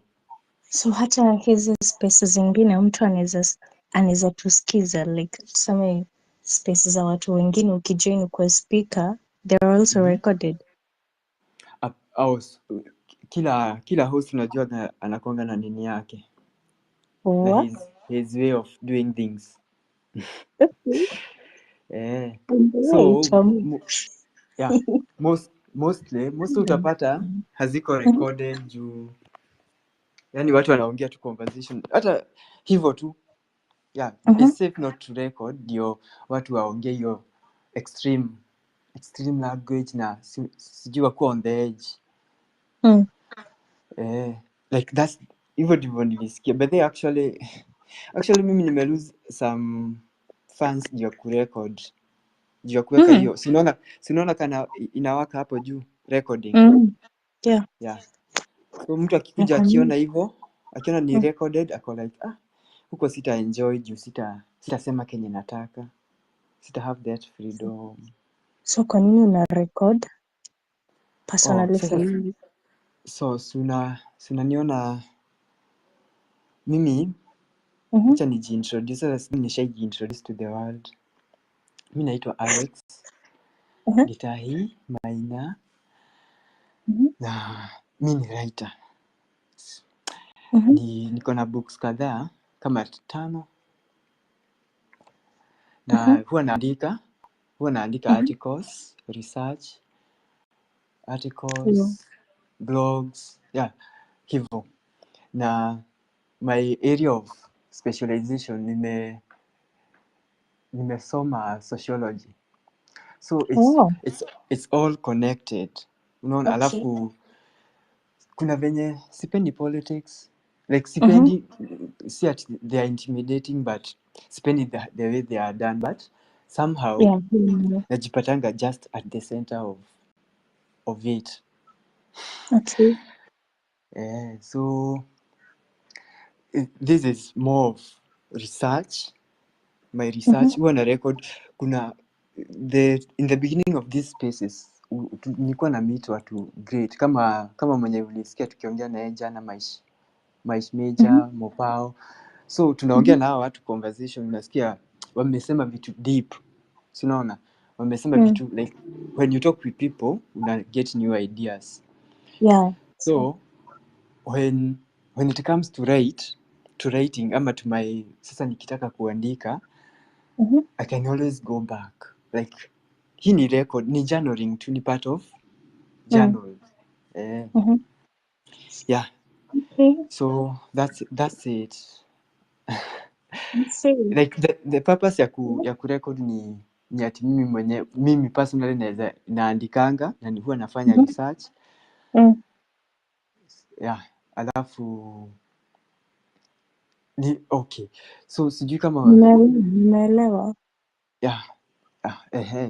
Actually niko na I had like 500 episodes kwa YouTube.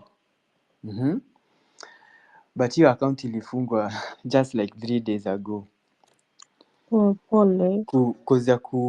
Cause ya politics bado. Ya yule mtu anaitwa. Yeah? Ilikuwa reported ama? Yeah, something kitu kama hiyo. Nimelose accounts mpaka hapa. Nataka ni recognize. Anaitwa Rem. Sakud. Haya. Thanks kwa kutusikiza. Kama unaweza chukua mic, tunaweza appreciate. Karibu sana. So, naweza kupea the context of the talk today. Sijui kama ushaisikia the crab mentality. Yeah.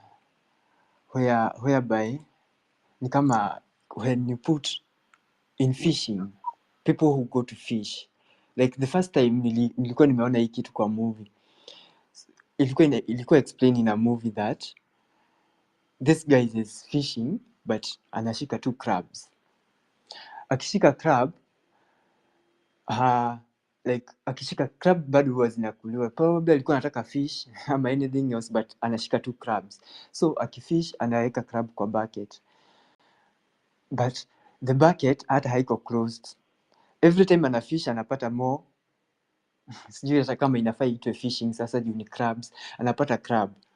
So venye anaendelea kuweka bucket yake crabs, probably mpaka halfway anapata kamoja kana try kutoroka, but as kanaenda tu kufika pale juu, mwingine anataka amshike watoke na yeye hivyo. So in fishing crabs ni kama hata huwa hazifunikiwi because it's so obvious that hazitapotea.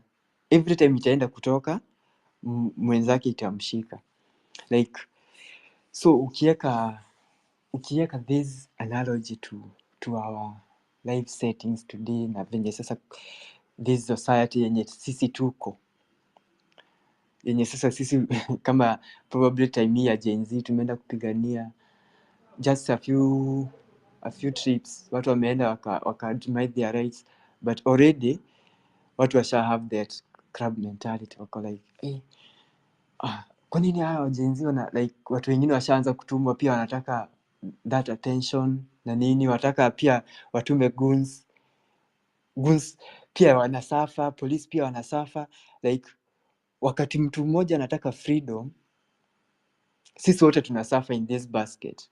Tumekuwa fished, tumekuwa caught na huyu mtu anaenda kutuchemsha. So wakati mtu mmoja ako na hiyo freedom ya kupotea, ya kwenda hiyo like getting his freedom, badala sisi tumsaidie, huwa tunampull back. Inakuanga ni kama obvious tu hatuta succeed. Sijui kama ushaisikia vitu za kama black tax, vitu kama hizo, like for you to succeed lazima mtu like the people around you either hold back. Kama hatu hold back, you are most likely to succeed juu watakusaidia, ama wewe pia ulikuwa unajisaidia.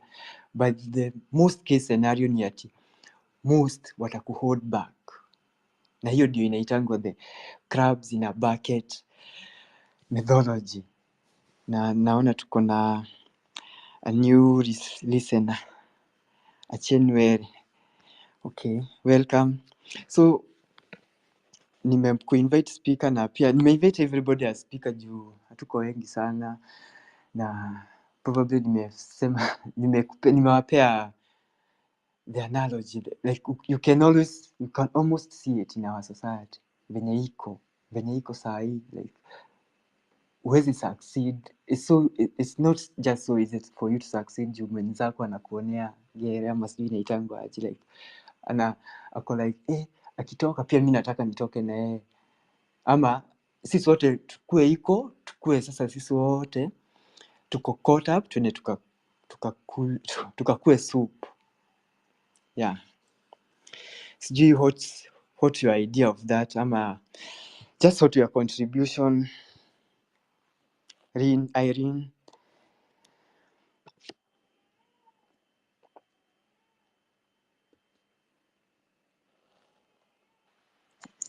Yeah, nimekupata. Nimekuelewa what you mean. In context to what's happening to our country right now, I think, well,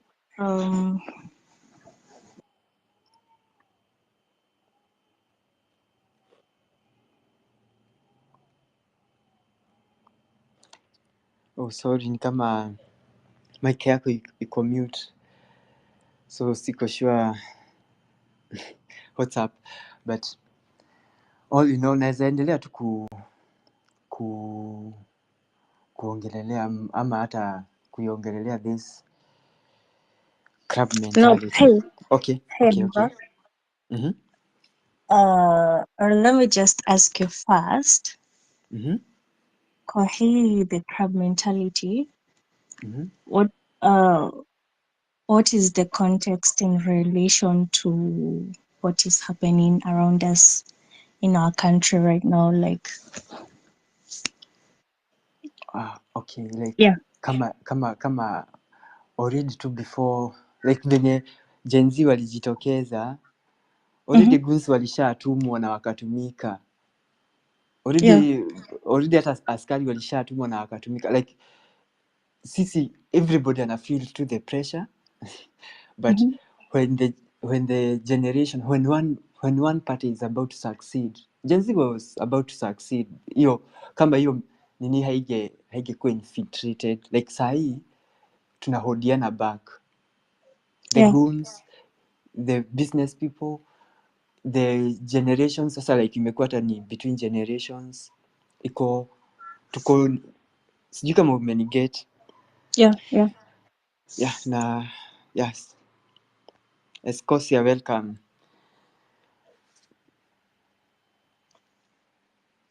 Unaweza endelea Irene ama Well, I think well, let me say, I think we have a long way to go as a country to like what we saw happening today in like CBD.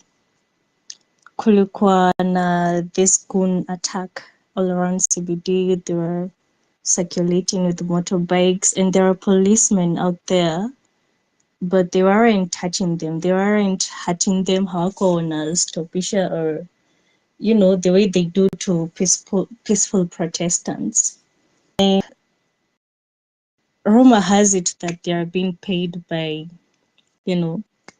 this Gava Wanai, and you wonder what is the cost of, like, Gen Z are out there fighting for everybody, tuna fight juu kila mtu anaumia through these taxes, through inflation, through bad governance.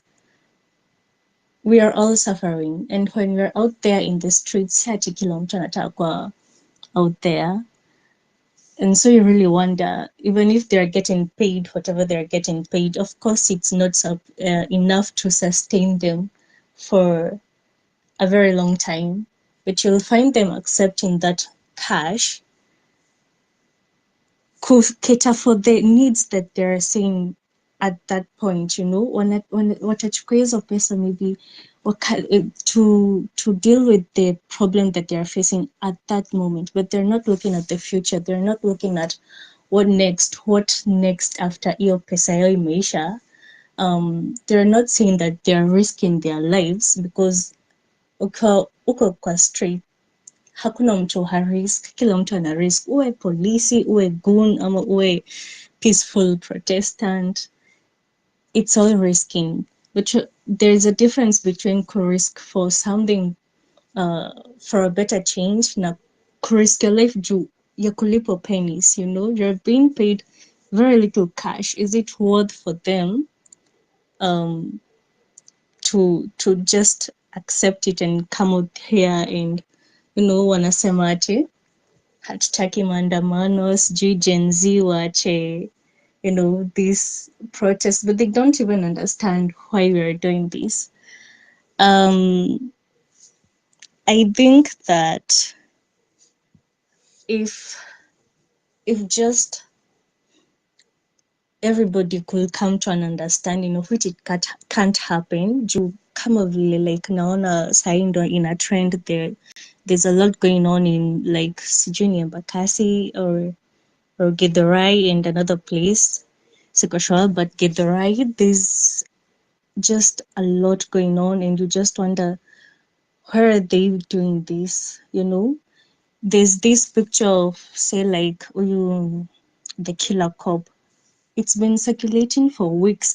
People know his real name, where he works, his station, a lot about him, a lot of details, but hatujaona take any action against him, and no one is supposed to be above the law for real. Hakuna mtu anafaa, and as long as kuprotest ama kupicket is under the constitution, it is allowed, which means we're not making a mistake going out there to fight for our rights, to say hapana, mnafinyilia our parents, fees are being hiked, university fees, kila kitu iko tu juu, like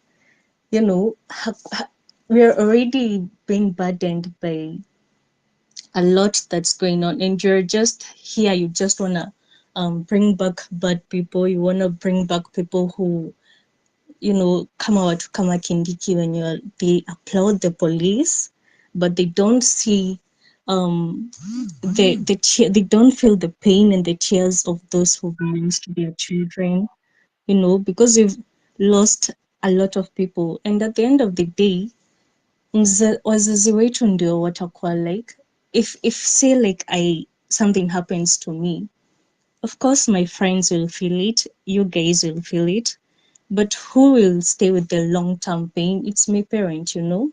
I don't see why they just don't talk about it. They don't say, you know, come at if the government will just do the right thing, and the right thing is just, you know, ku make sure the law is inafuatwa na kila mtu, no matter if you're a policeman, no matter if you're a governor, no matter who, if you're a senator or an MP, kama huyu hata the president himself, if he was ensuring that he himself and the people under him are doing the right thing, there's no looting of public funds, kama wanapeana an amount for shule ijengwe, that specific amount is enough for one. Hakuna pesa inapotelea, hatusikii tena ati, you know, hiyo shule, whatever was supposed to be done there, it was never done, you know, because we're seeing things coming up some people are paid to build a road and the road was never built. But that to even my place where I stayed, there is a road that was supposed to be built last year, and up to today it has never. The contractors walianza, then wakaacha in the middle of the way. Why? Because the contractor was never paid up to today, over an year. Na si ati hiyo pesa haikuwa released. It was released because for them to start a project, they must have released the money, you know. Lazima hiyo pesa ilitoka kwa treasury, but the very fact that hiyo pesa haikufika kwenye ilikuwa inafaa kufika kwa contractor so that they can finish the project means something happened between the MP, the area MP or area MP and whoever other governing leaders are hapo katikati, hiyo pesa ikapotelea. And we are suffering up to today, more than a year later, because we don't have a good road and it's just near Huduma Center, you know. And that's just okay. that's just among many, you know. Utaona like there's chaos within HIF. There is it no longer works. Why? Because I don't know what's happening. Kitambo in HIF could pay for an entire, you know, medical service. Unaona? Then ikaenda ikaacha kulipa medical services, ikafika a point inalipia mtu tu kitanda, you know. And then right now, even in HIF, there's a lot of confusion. I don't know if it's even working right now ama haiwork. Unaona, acha nikusaidie kidogo. Yeah. Unaona the trickle down. I think hiyo barabara yenu sasa ilikuwa inafaa itengenezwe last year. I think ilikuwa inafaa itengenezwe mpaka by the previous government and the previous government, probably by the hizo government zote zilikuwa probably they have budgeted. Sasa saidi wanataka ku make those changes. Wamekuwa wakibudget probably every year, every government inakuja. Yeah. So na at some point the Gen Z venye unasema ati sisi wote hatutai kuja to agree. At some point we had agreed. Everybody venye the revolution ilianza Kenya, everybody was in agreement. Was like, yeah, but there is something that is not happening right. Our parents listened, everybody listened. Yani kila mtu aliona, alikuwa ana like everybody akireflect anasema okay, yeah, the government has not done anything and it has been 2 years. Like kila mtu aliagreed at some point, kila mtu aliagree that nothing was happening. Yani kila mtu aliagree that we are in a problem, like, but tumekuwa na hii problem ever. ni ati sasa ndio tunataka change. Hii problem hata hiyo kama kwetu barabara haijaijengwa like yenye ilijengwa tu barabara yenye mimi najua tu ni yenye ilijengwa tu na mzungu. Ile tu yenye that one road yenye sijui inaitangwa A1 hiyo main. Barabara zingine probably zinajengwa hapa around Nairobi hizo areas zenye around the cities, but deep huko in the villages, deep huko in the towns, town yetu haijai change like town yetu kwanza inaendeleanga kudidimia, inaendeleanga kuzeeka cause hakuna anything that is happening new, hakuna kitu inajengwa mpya like the town. Hata Nairobi yenyewe ukiipata tu venye iko venye ilikuwa 10 years it was better looking because population ilikuwa less na the resources were more. Sahii hakuna resources huwa zinaongezewa but the population inakaanga ikiongezeka. So hata like with everybody with the resources kama sahii hata ukiweza sikia the problem in the US ni ati wanataka mambo ya depopulation. Ni kama sasa hatufai like the world is so confused. Sasa like hatujui kama tunafaa kupata watoto wengi ama wadogo. Kama China sasa ni kama wana regret, wanataka watu wakuwe wengi ndio like, but sasa kama hapa Afrika tuko na watu wana grow but hawana resources, hawana hiyo wakitaka kucivilize hawana anything to do after kusoma, hawana anything to engage with yenye inaweza wa prolong in their life. Sasa ndio unapata within like life yetu expectancy inaendelea kupungua with time. Watu wanaendelea kukua enslaved and stressed and depressed like hata hizo maugonjwa sidhani zilikuwa zina exist in the traditional society but hivyo ndivyo sahii tuko ni kama tuna jidiscover in this chaos. Tumeishi kupewa pesa ya development hatufanyangi, so venye tunakuwa tunahitaji hiyo development like hata tukienda JKIA like unashanga kwa nini a whole airport na like, kwenye kuna kuanga na rain like kwenye kuna nyeshanga hai make sense. Unasikia wanajenga a whole city, tatu city, sijui kuna city mzima inajengwa na kuna zingine zenye hatujui zenye haziko in our eyes but bado ziko Kenya. New neighborhoods zinakuanga started every time but kitu yenye ni ya people ya watu wengi, institutions yenye ina serve people yenye ina serve public huwa haikui considered kama hiyo. Sasa like ni mpaka iandikiwe mabarua nini, hakuna hata investor juu iko hapo for the service. Na sasa ndio iwapee pesa ni ati itafanya ukarabati this year, next year itafanyia ukarabati, next year itafanyia ukarabati. Kama roads tu contracts ziandikwe this year hivyo like barabara yetu iliandikwa kibao ilijengwa tu kitambo proposed, haijaijengwa for all those years. Na the problem ni ati the government inakaa ikichange every 5 years. Tuko na new government which means watu wenye walikuwa job wenye walikuwa na work for a certain project wamehold every year, every 5 year kuko na new every 5 like hatuna consistency ya kama hatu work towards one goal as a nation ama as a people as a community.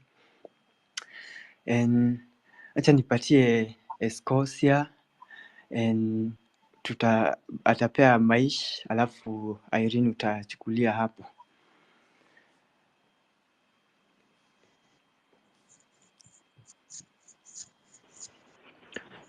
Hello, good evening. Good evening everyone. Yeah, I have a heavy heart bana, nimekuja kitu ya kwanza, nimeenda hapa kwa trending na vitu nimeona zikihappen Zimmerman. If those videos are true, hey bana, it's not right. Leaving Zimmerman alone, me place niko tension imeisha 8 PM, still they were shooting live bullets and you are ama place mko uko peaceful nihamie huko. Anyway, Acha nikuchekelea, nimeapprove tu umeniambia kwa mic tu. nikaribishe Mike. Karibia mic, tuambie how unpeaceful are you? Very unpeaceful. Lakini it's all iko tu sawa. Hebu pea Mike nini? Pea Maish Mike. Akuja hapa juu nimkaribishe. Haya Maish. Mimi Kosia. Mhm. Mimi kwenye niko tuko sawa. There's thing going on around here, but I've seen what's happening.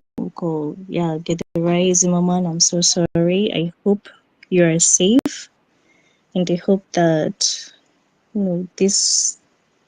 I just really hope things will be better for us as Kenyans. Sijui kwa nini wanapenda kutarget Githurai sana. I don't know why they are targeting people. People who are not even protesting or doing anything wrong. I could protest, see vibaya, but I don't know why they just wanna kill people for nothing. It's so unfortunate because you're not in Sudan, you're not in another people's nation. These are not Al-Shabaab. These are fellow Kenyans attacking their own people. It's just so unfortunate, and I just really hope that everyone is gonna be okay. Anyway. Yeah, it will. Yeah, take care. Hebu turudi kwa story mlikuwa mnaongea.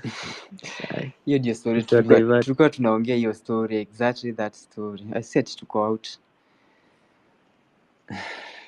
Okay. The crab mentality, sijui kama ushaisikia. Do you know? Hadi nilikuwa niulize hiyo ikiwa ya kwanza, sijui nimepotelea wapi. What is the crab mentality? The crab mentality, sasa I think nitaisema over and over again before maisha chukue. Najua anaijua, probably anaweza kuja to explain, but hajachukua speaker. The crab mentality ni when fishing, sijui kama ushaienda kwa activity ya kufish, but when fishing, if you are fishing, ukishika crabs in a bucket, you throw them in a bucket, hauta have to close the bucket. Hata zijae aje. Like, so the crab mentality ni ati these crabs zita have one of them itang'ang'ana tu, itataka kupotea.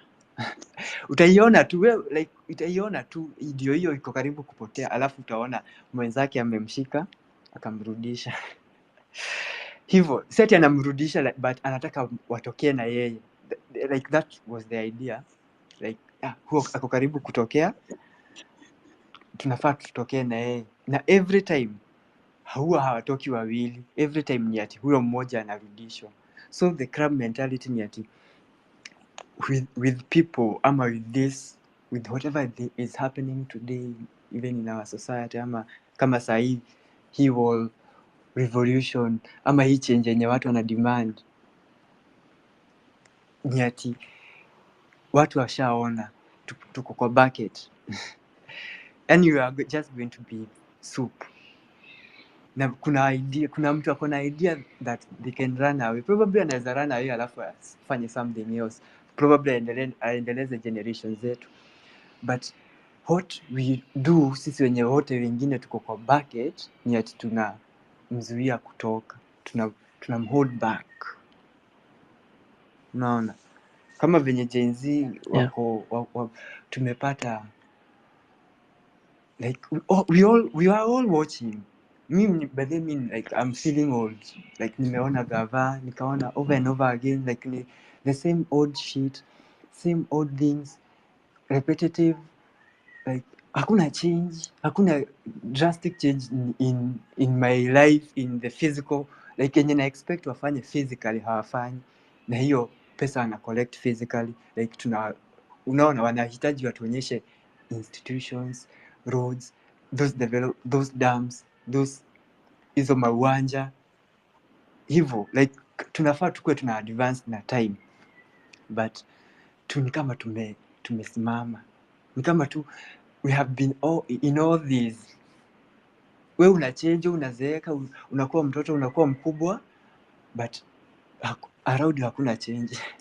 But you have been paying, same old shit. and the world itself ina demand ukuwe na hiyo change, ina demand tukue na, kama ni computers tukue na the fastest, kama ni roads tukue na, unaona the world itself is advancing, but sisi kama country, kama society hatu advance juu watu wengine wako like wao ndio washatuweka kwa bucket. Unaona, watu wengine ndio somehow you're in that bucket because of them. Sasa sisi tuko kwa bucket, tuko karibu kupotea, tuende tukasema we don't deserve to be in this bucket, we are people, we deserve to tukichanga juu country ni kama mchango, taxi ni kama mchango, tukichanga tunafaa tuione every year change, si ati tunaenda kukopa tena.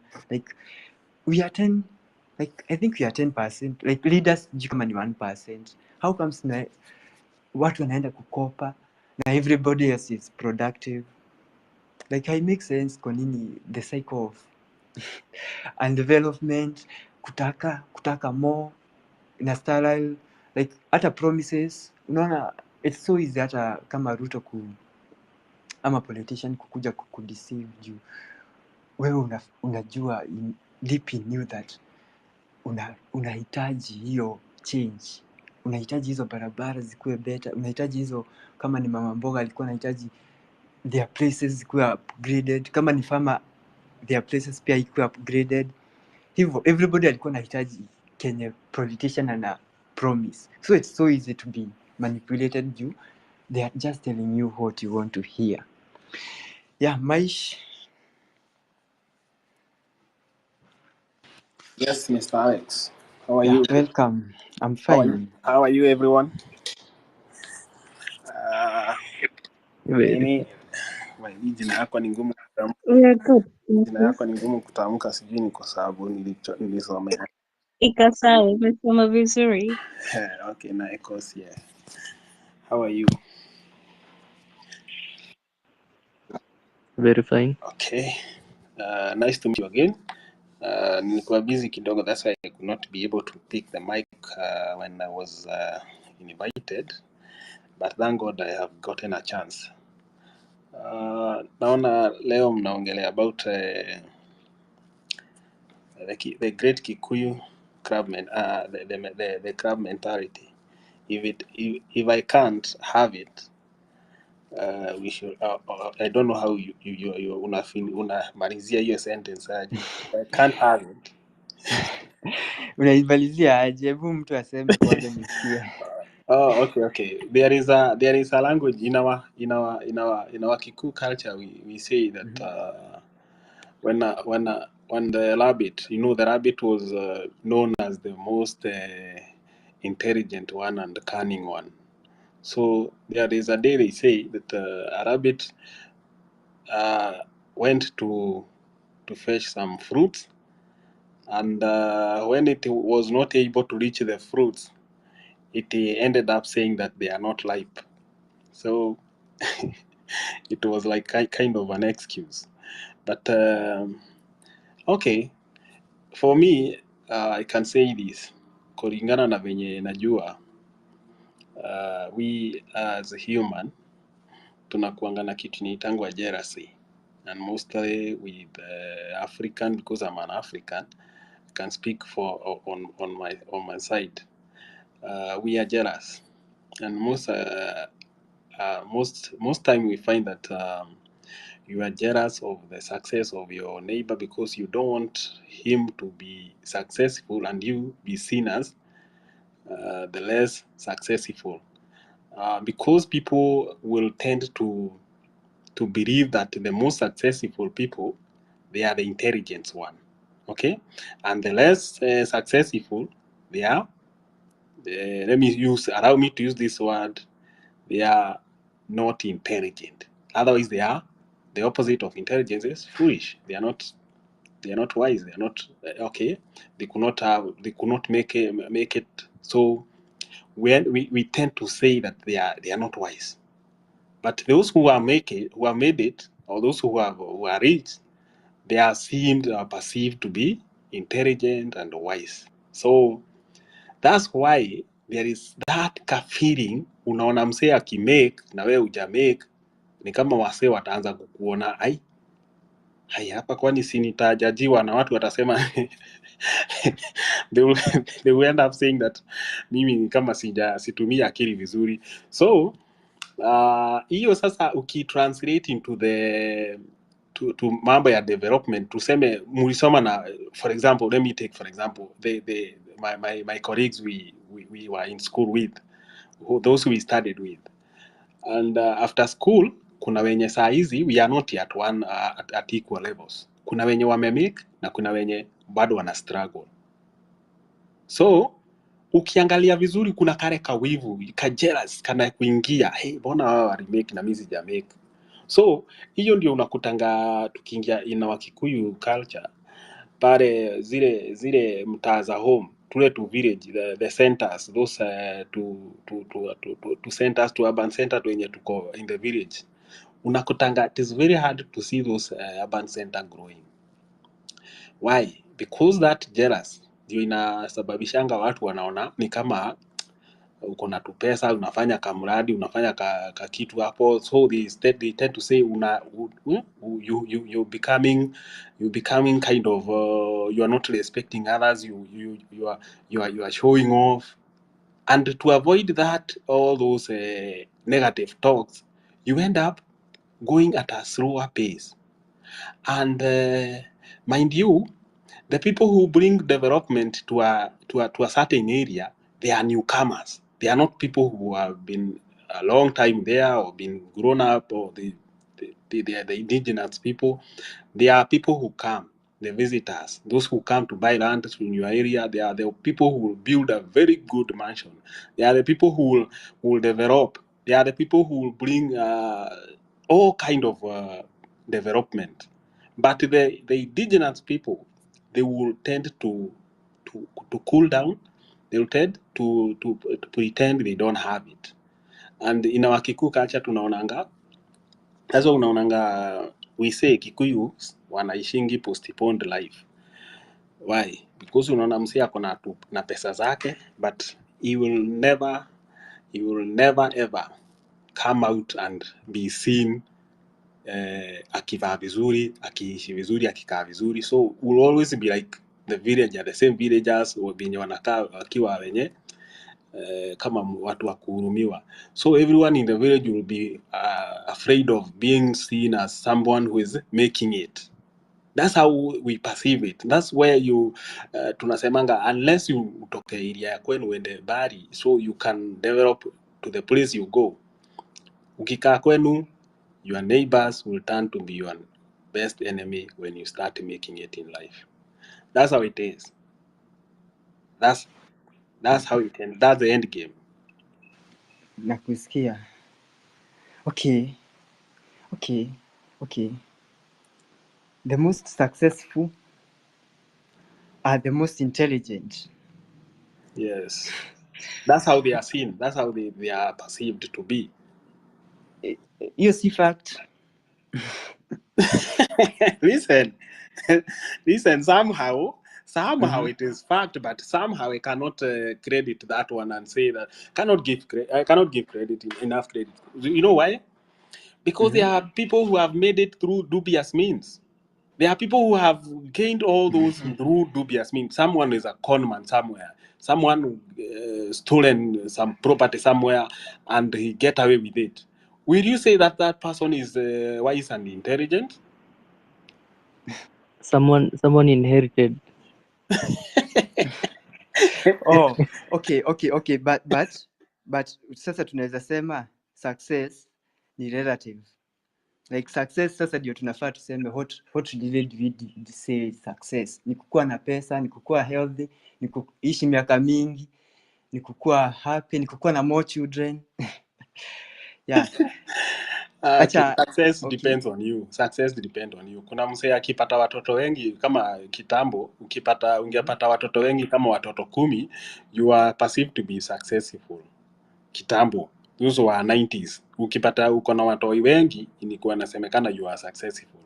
Nowadays, if you flaunt new cars and big homes, you are perceived to be successful.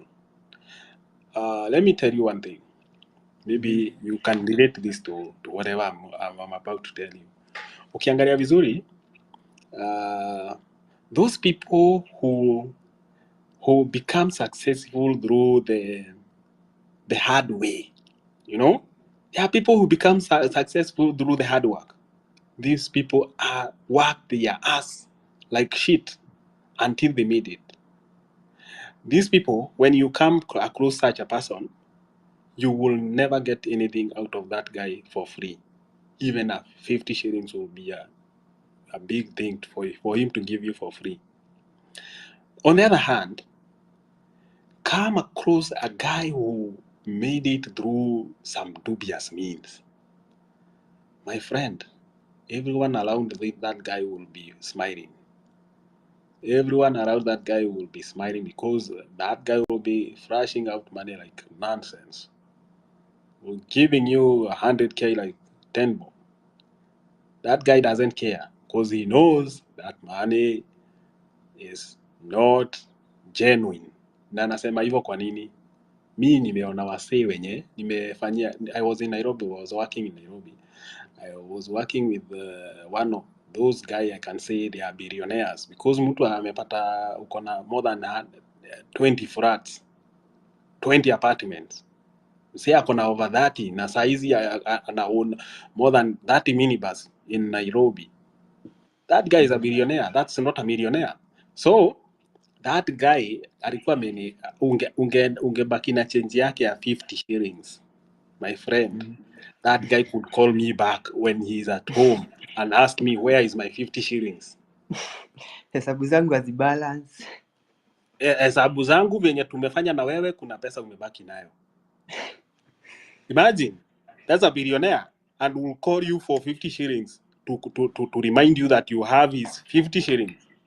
That was my that guy was the stingiest I have ever met. Pesa zenye nimeaikula zake zenye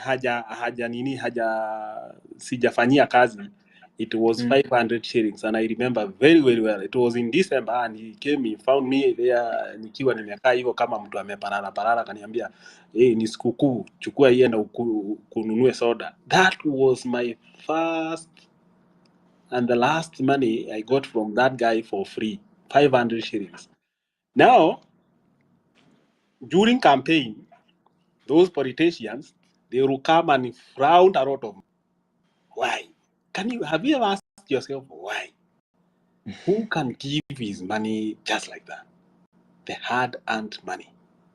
The way you know it. Mimi kwanza zangu mimi zenye nimefanyia kazi. Hey, my friend, ni kitambo uzipate utakuwa umesweat. So,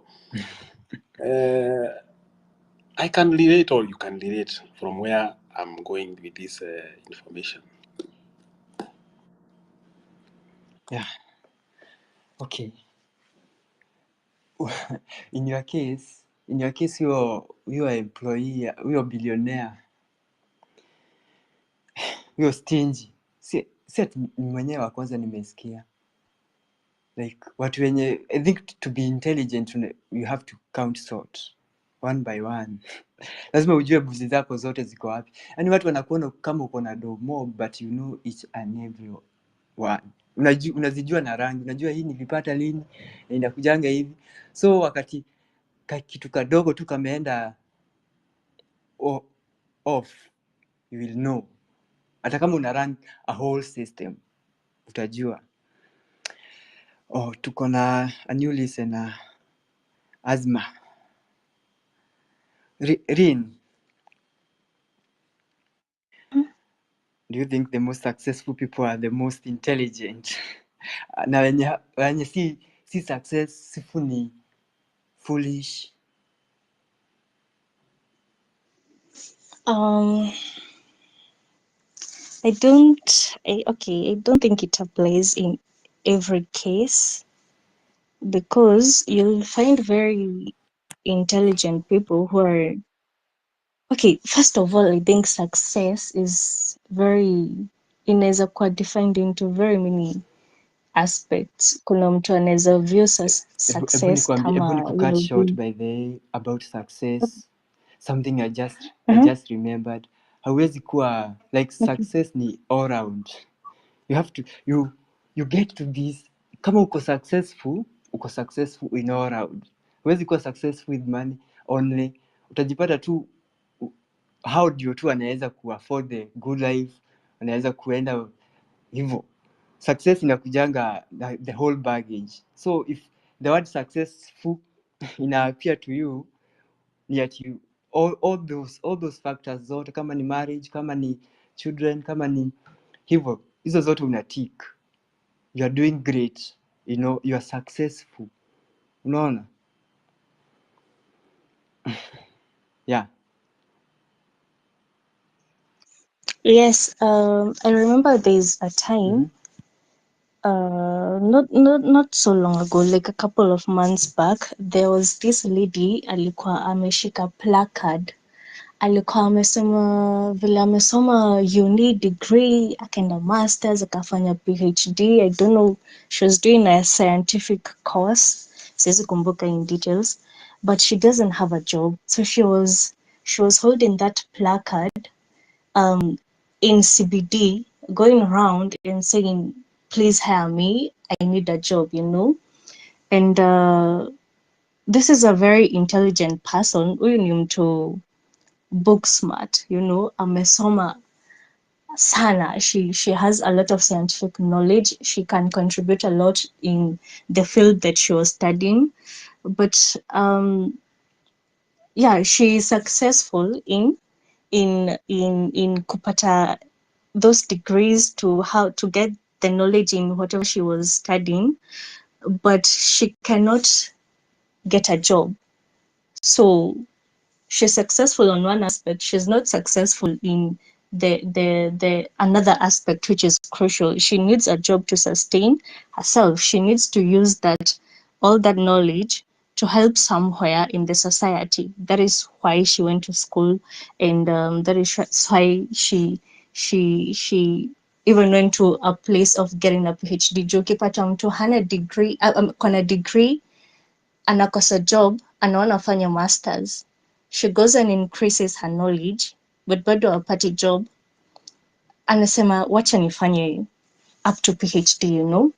Anapata hiyo doctorate, but she's out in the streets, anashika plaka juu maybe ameenda all companies, ametafuta jobs everywhere, ameapply every opening that is related to her field, but she's still not getting employment. I think there is also a gap in you know vile. I think there's a way we as young people tunafaa kuwa innovative as well. Isikuwe like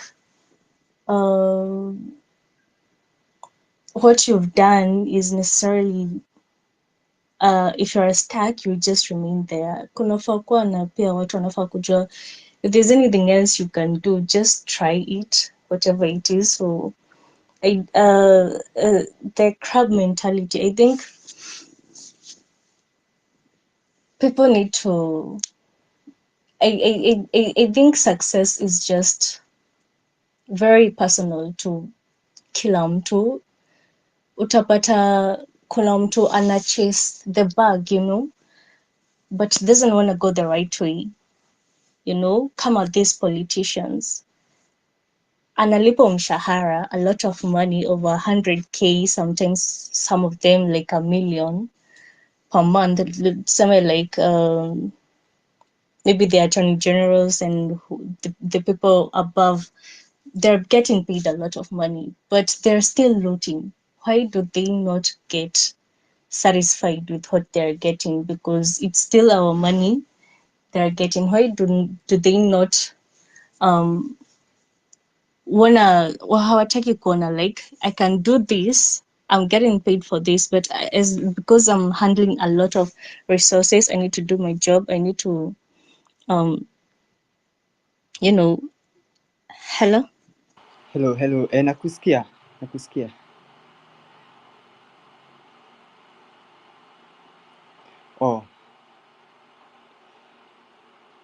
Okay.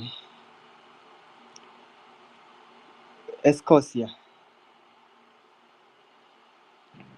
Alex. Yeah. Sasa Mhm. sijui kama unanisikia poa. Yeah, nakusikia. Mwasa ametuambia, unaona my outcry ni ati hatulive kwa the best of the society, like you unaona kama huyo Irene venye anasema that person mwenye ako book smart probably amefanya all the things but ni kama amefika kwa glass ceiling kwa sababu sociologically hako enabled to go on past that system. Imemfungia like haezi jiendeleza kimaisha, like ako hapo but Unajua success unaweza tu imesha individually.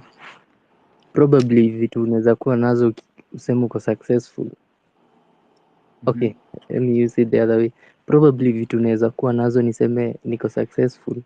Ukizipata you'll say I have a long way to go. Kusoma ama masomo tunaambiagwa kusoma si lazima, lakini lazima usome kwanza ndo ujue si lazima. Au kuget. Yeah.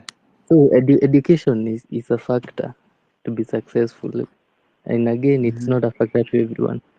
Unangi kuna mtu tu ako na skills naturally. Kuna mtu ukimpatia carpentry anakutengenezea pieces smart sana. Kuna mwingine success yake ni talent, you see.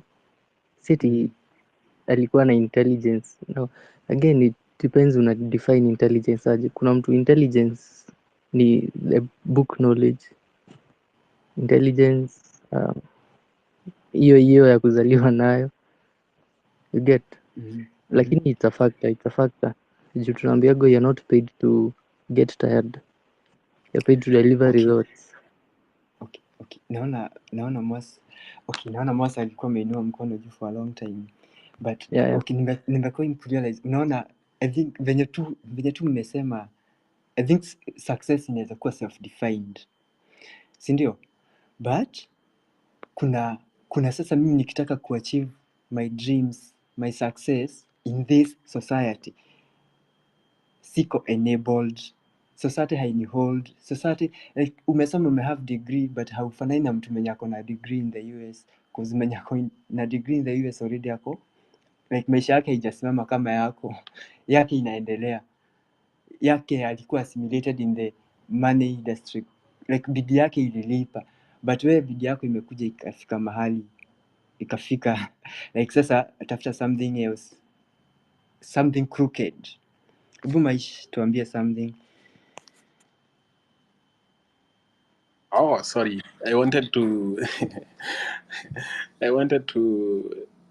add on that and maybe somehow to have a word of conclusion, because for me, I'm a bit operate with a very tight schedule. Nilikuwa nataka kusema according to what we can say success is. Success sometimes we can say is a accomplishment of a name or purpose. Ulikuwa unataka nini? What was your aim? And remember, success can be either positive or negative. You can succeed in failing. If you wanted to fail, you can succeed in failing. We say you have succeeded. Like for example, someone want to take his own life, aende nunue kamba ama aende nunue panya ama dawa yoyote. Huyu msee akikunywa hiyo dawa alafu adedi, sio mtu ame succeed in dying. Succeeded in your aim, whatever you aimed at, you can say you have succeeded. But for me, when you go to school or when you go to any learning institution, the main aim or the main purpose is for you to maybe to secure your future, maybe have a job, and then you can be able to secure a living or to earn a living.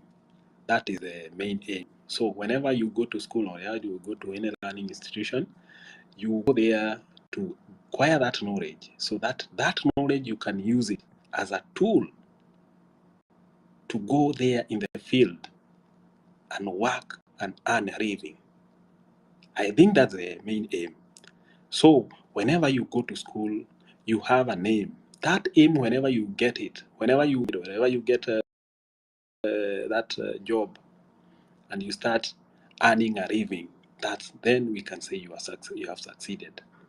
But again, ukiangalia vizuri, the way our politicians have been conducting themselves, there is a way we can just say that these people are greed, because maybe huyu mtu ameajiriwa na serikali, anapewa mshahara, anapewa kila kitu, but this person is not even contented with whatever he has. The Bible says, let me go back to the Bible, because sometimes I used to read it and maybe I get some guidelines. It has some very encouraging points and it has some very wise verses that you can read and get some wisdom from there.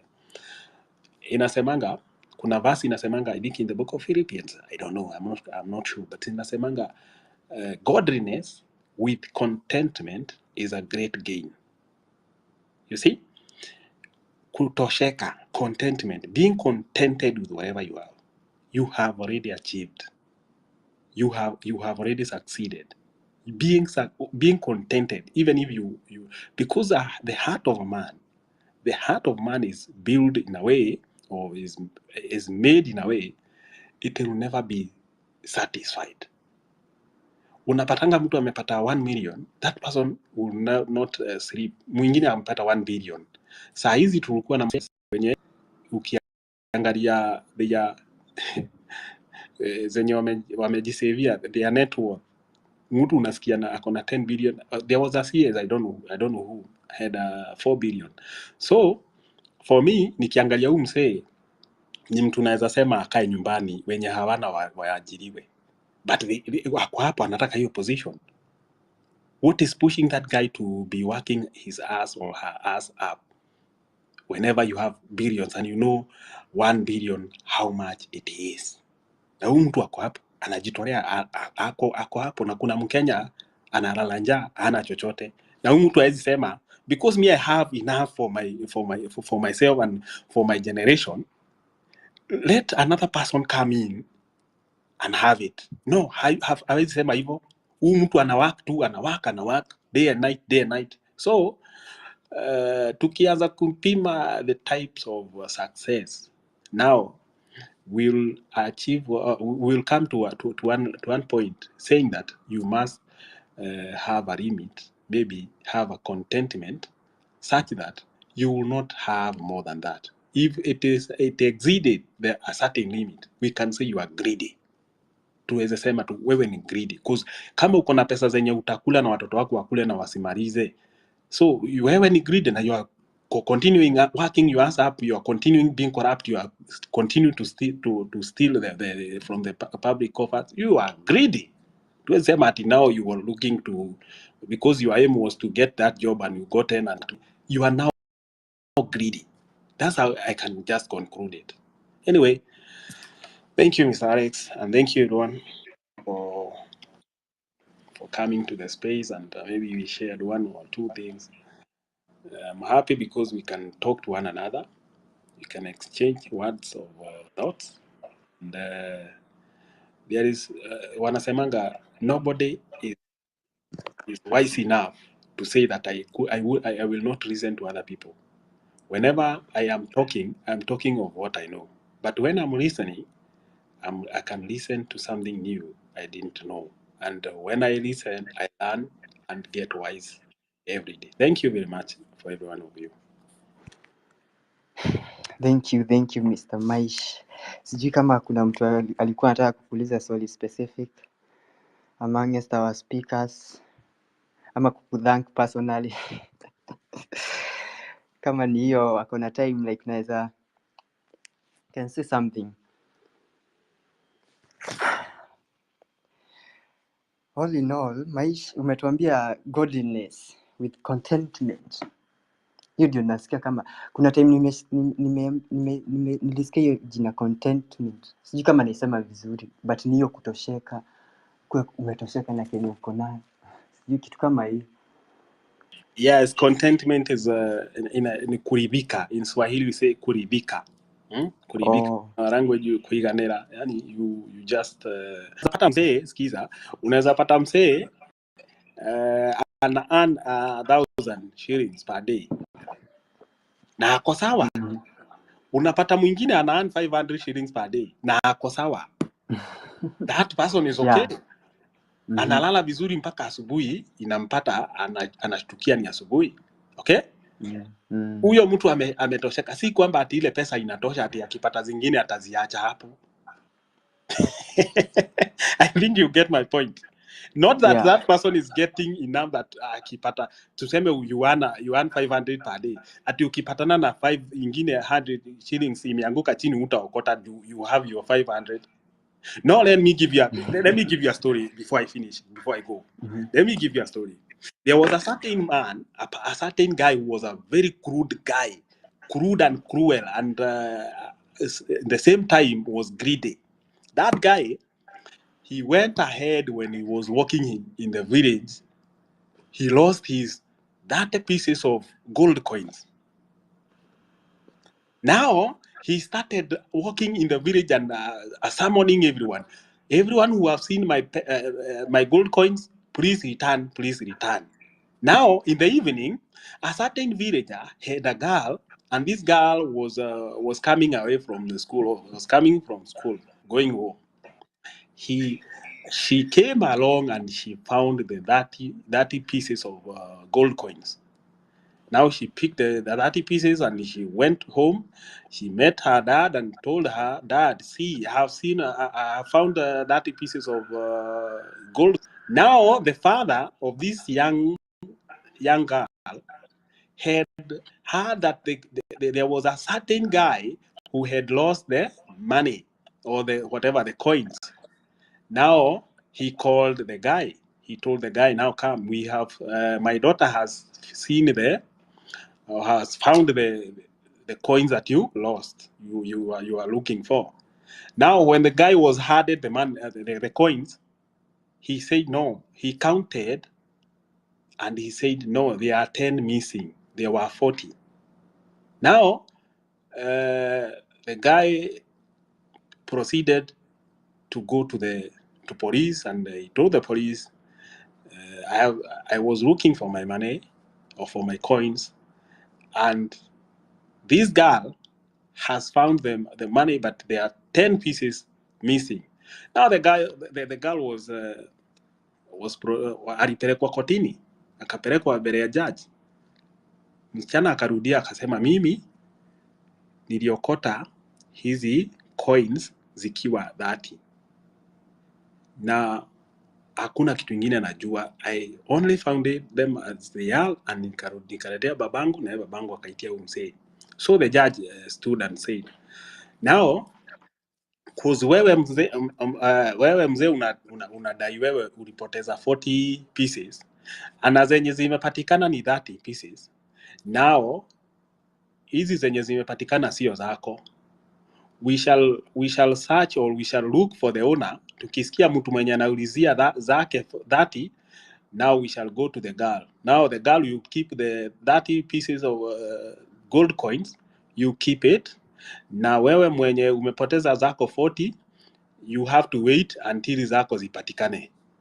Now the guy started shouting to the judge, no, ni zangu zilikuwa 30. So judge hakumsikiza. Aliendelea akasema, now the court is dismissed. The case has been closed. So you can learn something from that guy. That guy, very, very crude. I don't know how I can describe that. He lost everything because of his greediness. Akapoteza kila kitu. Hizo pieces of gold coins zilienda hivyo kwa sababu ya kitu inaitwa greed. Okay? Now I'm sure everybody has gotten my point. Thank you very much. Wow. Thank you. Zilikuwa zinaitwa parago. Ukinyereta inyanya. Nasikia wakisema hivyo. Yeah. Ebu endelea. Utainya ukinyereta inyanya. Si dinayo. Haya. ni vizuri like hata kulearn from that. That sounds, ina sound aje? It sounds like something, sijui kwa nini hiyo story inakaa familiar, sijui kama imenihapenia ama I think I have seen someone lose opportunity ama ni mimi nilienda nikasema ilikuwa more and I lost everything, or they lost everything just because alitaka more than they owned, they deserved. Yeah, thank you Mr. Maish, na I hope tutapatana siku ingine tujue kama club mentality itatuacha sisi Gen Z, kama tutatosheka basi ama hatufai kutosheka. Tunafaa tuwaambie hao wenye ni greedy amongst us in the society watosheke. Wakifika mahali tuseme, sijui kama tutaweza kulimit success, sijui what we can do, the changes, but hata leo ndio nilikuwa nakumbuka, imagine tulikuwa na choices kama za Wajakoya na venye alikuwa na brutal na rules zake zilikuwa zinakaa comedy, but alikuwa anasema corruption, sijui tutafanya nini. We already had that yani kuna mtu already ashatutangazia anaweza tufanyia some changes kama hizo za kumaliza greed in the society na nini, but hatukumchagua. Sijui kama sisi You realize that guy huyo jamaa kwa all wenye alikuwa simama president wote, yeye tu ndo alikuwa anasema venye pesa itapatikana, si venye pesa itatumiwa. Sijui shai note. Yeah. Ndo alikuwa anasema tutatoa pesa hapa, si vile tutatumia pesa. Yes, kuna venye we had sijui kama tukulisten, we were told tulikuwa na choices, but I think tulipenda kusikia, but hivyo ndivyo I think we have been manipulated for a long time. Na okay, aha, okay. Sidhani nilikuwa hata mimi mwenyewe nimepanga kuendelea pasi saa 6. Sasa naona time venye imeenda, but naweza guzia kitu kama that indigenous people who are late development in your areas, ama like watakuwa conservative sana to bring the change. Utapata home unless kukue, by the way, I think the most successful business at my town center ni ya mtu wa kukam, mtu mwenye yake iliishi kukua hapo already, haifanyi tu poa, already a competitor from outside. So hivyo ndivyo I think hivyo ndivyo society iko. Ndio huyu mtu mwenye ni mpya atakuletea a new idea. Wewe ulikuwa unakula kwa mkono, yeye akatakuja na spoon, akwambia hii kitu ulikuwa unakata na kitu blunt, sasa unaweza kata na kitu sharp, na wewe pia you have something to offer. But sasa sisi ama okay, sijui sisi sasa like mimi na nani, but I think hata mimi mwenyewe sipendi hata kushinda nikicomplain mambo ya politics, juu nasikianga tu bado a politician is so far away from me. Ni kama mimi a lot of changes naweza jifanyia mwenyewe, a lot of things zenye mimi nataka kwa hii society probably naweza ziachieve as an individual ama with my personal influence. Juu ni mobilization tu, juu ni watu utaambia uwauzie idea. I think you don't have to be a politician, but sasa wenye tumeweka like wanatu disadvantage sisi kama their subjects. Kama tuna deserve kukua kwa 4G, nasikia wewe ukiona net yako tu iko tu very slow, but mtu mwenye kwa US amfanyi vitu the same. Barabara zao tu ni kubwa, gari zao speed ni high, so wana commute faster, wana talk faster like they have everything, so they are able to accomplish a lot of things within a short time.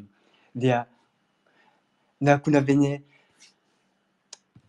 but nikiangalia hata society yao kuna venye pia inakuwa outrun na issues like pia hao already sahii wako na campaigns wanaendelea tu kulalamika venye tu ni kama tu hata hao hawajatosheka, hata hao wako tu na mashida, hata wenye ni successful wenye unasema wenye mimi naweza sema successful wenye hana corruption wenye hivyo bado wenyewe wamejifinyilia,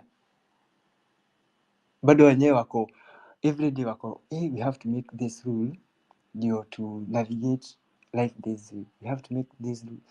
Wako hivyo but cases za corruption huko like worldwide zimekithiri sana Afrika. Kama China hakunanga, Dubai hakuna, US sijui mambo ya US sana but najua tu mambo ya the American dream ilikufa. Sasa hii wana fight another war ya alienation na nini. But sasa sisi ndio tukue a successful society. Ndio lazima tu outdo wenye wako na greed. Lazima sasa watu wenye ni better, well equipped, wenye hana greed. I think sijui kama kuna kutosheka. Is there? Mwasa amesema ni kama hakuna kutosheka, ni kama like ukitaka dhao utataka yaani umesema hata unaweza tosheka na dhao but ukiona ingine utaokota tu. What about uachie mwenye sasa hata yeye uiache. Let's course here.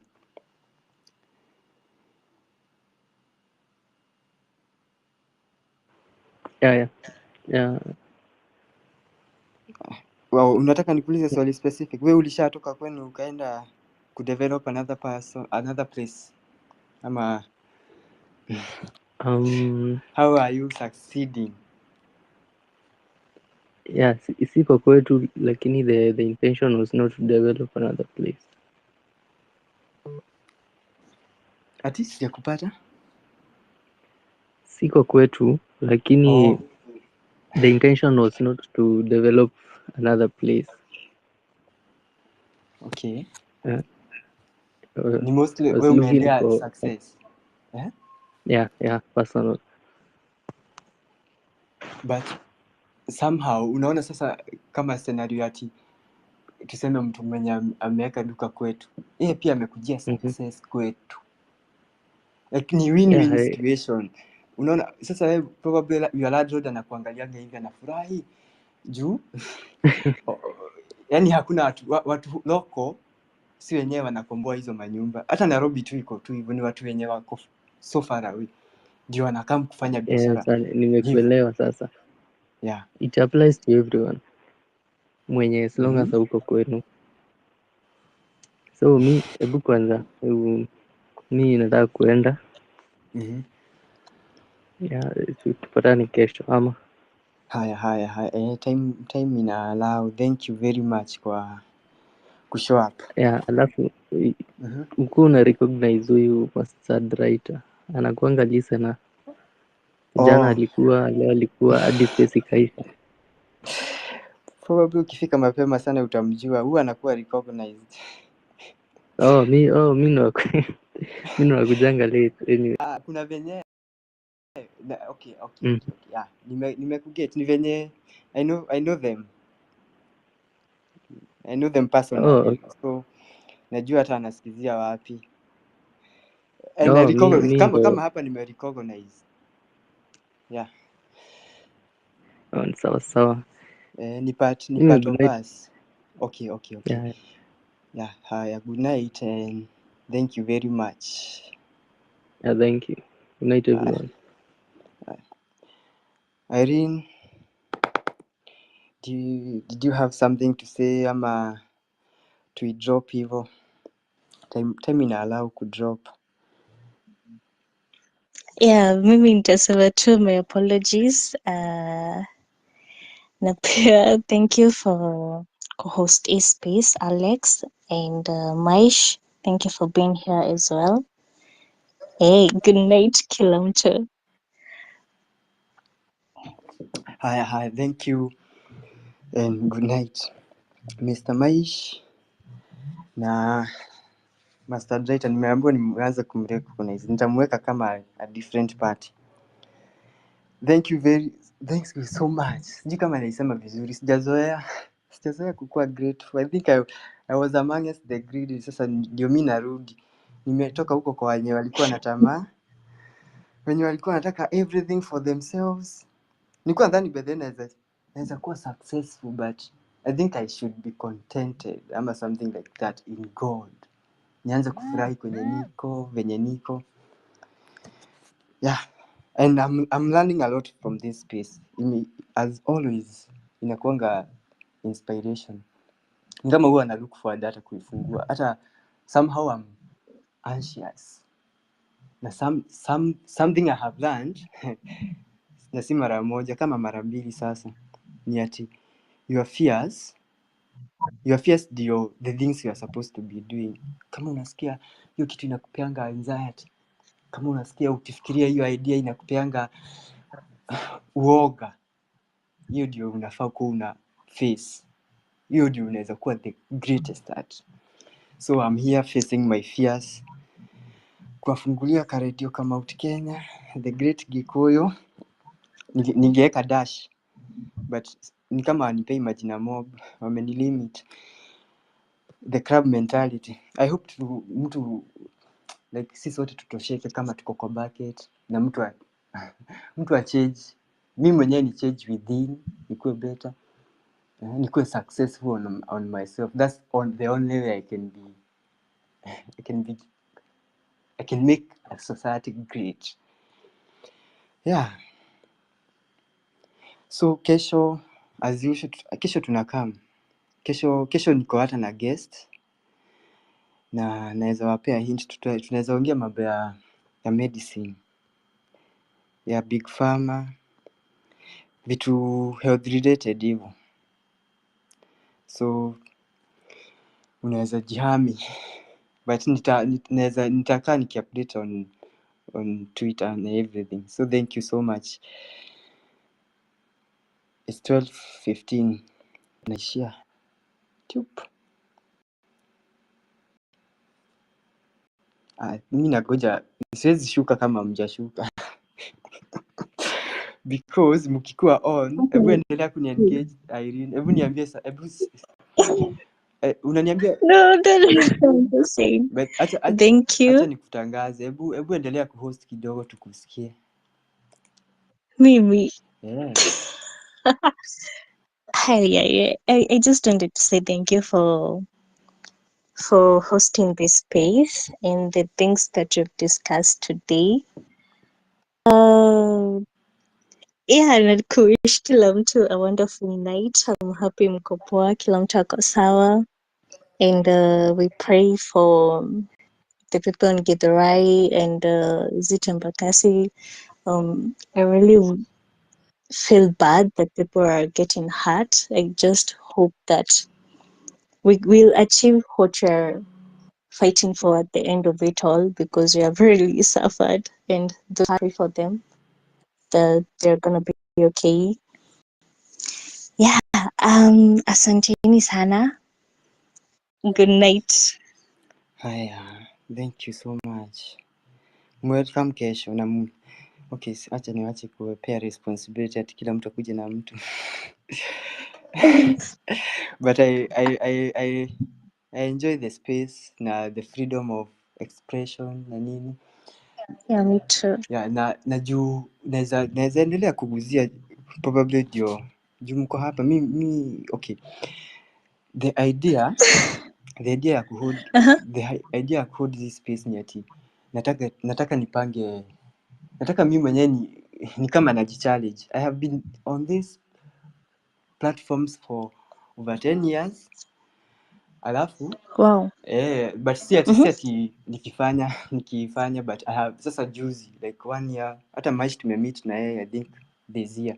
So this year ndio nimekuwa nikihold spaces, ndio nimekuwa out here. So from last year I have been like working on the idea ya kugrow, ya kumeet other people. Unaona sasa accept civilization in the way that like technology iko tunaweza ongea, tunaweza have this conversation like this, we can connect hivyo na ku bring in new ideas from different areas. Like unaweza fungua space hata mtu mwenye ako far away miles, uone like mna connect na mnaongea na sharp, like iron sharpen iron hivyo. And the challenge ni ati the challenge ni kufungua kila siku. Unaona venye unajua probably maisha natusikia, I always assume anasikianga. So mi na yetu limit on your space. Na hiyo siku nilikuwa si nakumbuka hiyo space ile the first one, si Sunday ama ni hivyo. Naweza taka sasa kesho nikue na kama yako nakuja nasikiza hivyo, pia mimi nikihost yangu na kama na learn something from you hivyo like tuendelee tuendelee na whatever we have been doing na tuendelee kugrow hivyo. Mi ni mgeni sana X. Hii wiki tu ndio nimejoin my very first SpaceX session and pia ndio nilihost my very first SpaceX. So I'm very young here, but I'm happy for the what's going on here, the voices, the opportunities to be heard. No, but the is space poa sana juu we come here, we talk, we learn, we find solutions amongst ourselves. Na pia hiyo opportunity ya listening to what someone else is thinking, if our thoughts are aligning, if you're seeing the same things. I think it's very, very good and valuable. So I'm very happy to be here.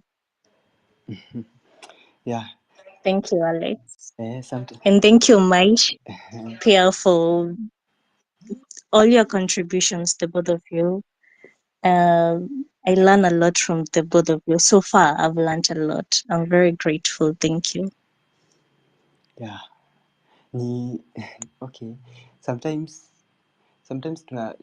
tunakosa kuwa grateful enough for the power of technology, the power of hizi vitu wazungu walituletea, naweza sema hivyo, because sasa ndio zinafanya to connect our ideas as ziko stuck within us.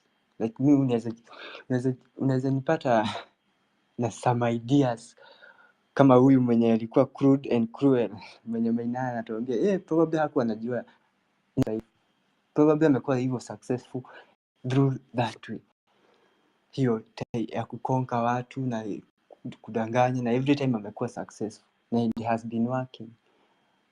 So mi nikishow up sometimes na learn my crude and greedy ideas, sometimes I have to shun them.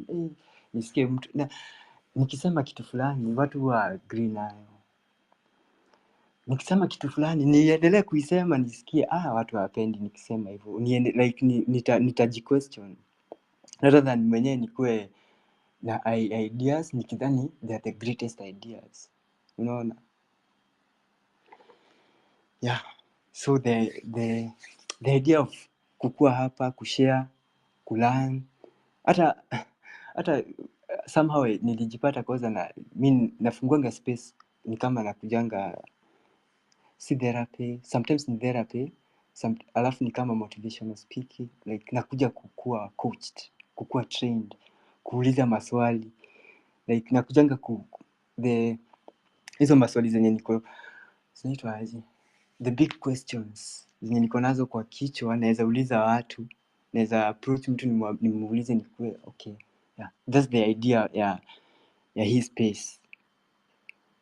Ndio mimi ni drive my topic venye mimi naitaka, nipate certain results from you guys. Hata ukiniuliza kwa nini na recording, ni kwa sababu already mimi nikimaliza kurecord hapa nitaisikiza tena nitaenda like set nienda nihakikishe, nitaenda nisikie na atuambiaje, nisikie Irene alituambiaje, Escosa aliniambiaje, wakati nahitaji kujua, cause when I hear the like nikishasikia idea tu hivyo inaweza nipotea, but sometimes you need to confirm. That's why things are written down. Sijui kama ushaijipata kama venye sahii mimi nakwambia nimekaa social media 10 years. Sahii Facebook inakwanga very proud kuniletea post yenye nilimake 10 years ago. Inani remind hii picha unaiona aje? Yani tumekuwekea like niko like I could have taken more. I could be posting every day. Like sahii nikikuwa na life yangu hivyo probably like hizi vitu like to me social media niliturn as a journal, as a part of my life. Sati nakuja hapa ku idle ati ku scroll. I actually by the way don't scroll. Hata actually nyinyi mnakuja kunitajia mambo ya zima man. Sorry even to say that in this conversation. Inaweza sound but sijaona cause sijakuwa nikilook for that. Hata siwezi angalia ati what is trending today. I won't know. Juu niko resort like natafuta results fulani, so naenda kuna speaker nilikuwa nasikiza alikuwa anasema huwezi wake up tu alafu uanze kuconsume. You are not, that's how everybody probably 90% wanaishi. Ukiamka unaanza kujiinform na news, propaganda, uko tu kwa simu ukiscroll, unaamka unanunua gazeti unaanza kusoma hivyo. That's how everybody works. Na hivyo si venye mind yako inafaa operate. Mind yako inafaa ikuwe ina receive ideas. Mind yako inafaa ikuwe ina produce new ideas. Siku scroll for an entertainment. Mimi wakati nilikuwa na scroll hata kwa social media sikuwahi get enough. Like I could scroll kama hata saa hii kama TikTok ukiingia tu unatamani uone hiyo si good enough. Ingine you scroll all through na hutaitosheka. So mimi sasa kukam kwa social media like later ni overturn. Now what can this do to me ama for me? Okay, wakaanza hata kumonetize. Ati sasa unaweza lipo juu ya kupost, unaweza lipo like eventually hivyo with your creation, like ukifanya this thing for a long time consistently. Na unaona venye Maisha amemention hapa ati huyo mtu bilionea wake alikuwa anajua 50 bob yake ikipotea. That's journaling. That's all bookkeeping and accountancy na nini hivyo.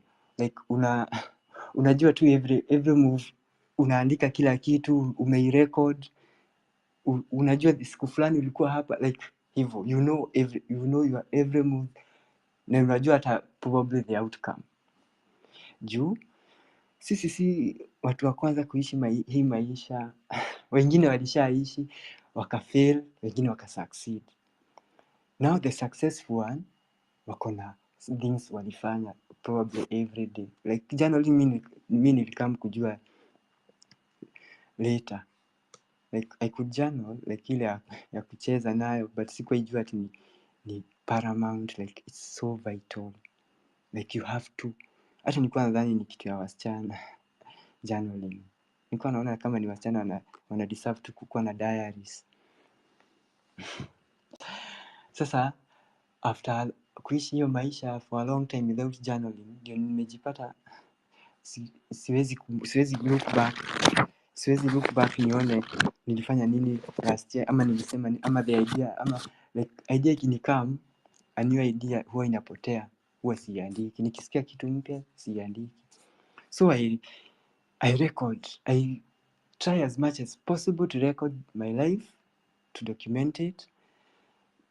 Hata nisi overshare sometimes najipata kwa hiyo situation kama watu watajua sana all about yourself, but what I have known ni ati wewe ndio tu unajijua, like utadhani ati kila mtu anapay attention to you, but kila mtu ni anakuanga na the narcissistic, like anataka vitu zake, anataka kila kitu iende kulingana na plan yake. Yani everybody is here for their plan because of, kwa sababu wao wanataka.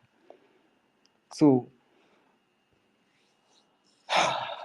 nimeongea okay, acha tu nimefika too late. This is me trying to record. So actually kuna time itafika itakuwa difficult kurecord. Kama sasa Facebook ikiniremind najiuliza kama ningerecord more. Sasa nikiona zenye za last year nasemanga hii picha nilipiga last year, ama hii video tulifanya last year, tulikuwa tunaongelelea hii conversation. Na imagine hiyo time sikuwa nimejua, like nikicompare idea hiyo time na sasa hivi venye naongea, like to see the growth, to see the change. Hata maisha naweza kumbuka our spaces used to drop, alafu zilikuwa zinajaa watu, but zilikuwa zina drop sana. Nilikuwa na hizo like there is change, there is transformation, like hivyo. Because especially if you do something consistently, you always look back ukaona okay, there is change. Ukijournal utaona. So that's where we are. Na ndio okay, something else. Sijui kama wataka kuniambia kitu before niendelee kurant. Okay, hata sijui kama unanisikia Maish, sijui kama unanisikia niendelee. Kuna something I know, sijui kama ni museum ama ni library, ilikuwa huko Egypt. Sijui kama ndio hiyo ya Alexander the Great. Yeah, thank you Mr. Maina. Nikiona tu unanisikiza najua tu niko poa. So this library, ama as one of the conquerors, ni one way to conquer, ni collect information, ni kukuwa informed. Right now, people are not realizing that we are in the age of information. Like kuko na abundance ya information like kitu iko US ndio bado iko Kenya, kitu iko China ndio bado iko Kenya. Like we can share instantaneously. Like sahi unaweza research something that you didn't know a moment ago, uijue within 5 seconds. Ukicompare probably na 10 years, 15 years ago, haungekuwa na hizo resources, haungekuwa probably na internet, haungekuwa na simu, haungekuwa na the Wikipedias na hizo the websites. So these things zina come. Ukiweza assume uangalie 2000 wakati nobody had computers, ama just a few people had computers, probably the internet ilikuwa inakuwa introduced. Hawa watu walikuwa wanafanya research the hard way.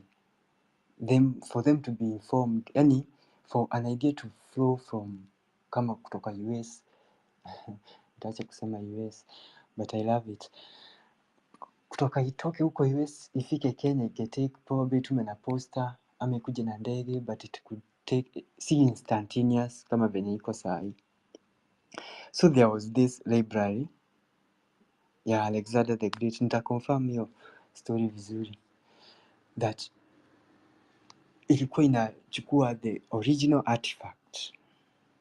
Kama ni book uko nayo, unawapelekea, wanachukua the original one yenye umeandika na your handwriting yenye uko na errors na nini, the original artifacts wanakuduplicatea, wanakuuzia version 1, hata like you sell to them. So unaweza enda wakupee, kama ni this book, uwapee the original, as long as it's the original, wataduplicate, utarudi na na the other one, alafu watabaki na the original one. Hivyo ndivyo hao watu walikuwa na collect information. Na in all societies lives, documenting haijakuwa easy. Hata tunapatanga tu kwa Egypt tu, unashangaa tu, yani a whole civilization tu Egypt tu ndio waliweza kuandika. So you look back to 1960 ukijaribu kuangalia mapicha ni za wazungu tu, ni za Kenyatta most na hao Dedan Kimathi, like watu walikuwa na document but it was for the elites, watu wenye wanaweza. Hata saa hii usifikirie hii najiambia, usifikirie si ya elites na watu wenye wanaweza. Hata saa hii ni wewe tu unaweza kuhold this space na kurecord na kufanya all these things, all a few of you, na ukirecord, ukilook back hamtakuwa wengi. Watu wenye watajaribu kuangalia 2023 kulihappen nini, like time ya corona, wakati watu walikuwa kwa curfew, kulihappen nini, watu wanataka kuresearch, watu wanataka kujua hiyo time. Hata wewe mwenyewe una flashback, una look back, utapata tu news media walishatoa some information, it has been manipulated na nini. Hata sasa hivi ukianza kuangalia mambo ya corona utapata a flooded information venye ilikuwa hiyo time ya corona at that moment. Hata sasa hii utasikia ni kama tuko na flooded na information ya revolution na mambo ya Gen Z, but trust you me, next year utakuwa unaangalia mambo ya Gen Z, unapata tu ni Citizen na NTV na nini. Hata unashangaa kwani walirecord tu kitu kamoja siku mbili, unapata tu ni a few people walifanya hiyo recording na wakaviweka. A few people record history. Yeah, and I think I'm one of them. Nimejiongelesha. Kuna time nilikuwa nafanya nilikuwa naziita post covid monologue, post covid stress, alafu sasa ni monologue of sasa mimi najiexpress, kujiexpress venye kuexpress stress zangu zenye nimehave after kuexperience covid. Juu seti hakuna consequences ya whatever we have been going through since 2020 ama 2019, to be closed, kufungiwa, kuvaa mask, hiyo kuzua uoga, manipulation nini, we are in that system. Na unaweza ukiangalia around, change ni kama ilianzia corona. Like corona ndio ilikuwa it's time for change, ni kama ndio walichukua mic wakatangaza, wakasema it's time for change. Like mmekuwa mkikataa change, now it's time for change.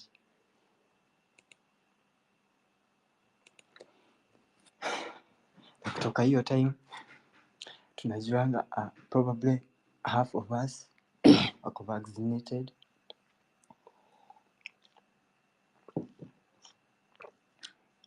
Kuna probably hata watu walikuwa rich juu ya hiyo, the politicians, the greedy ones.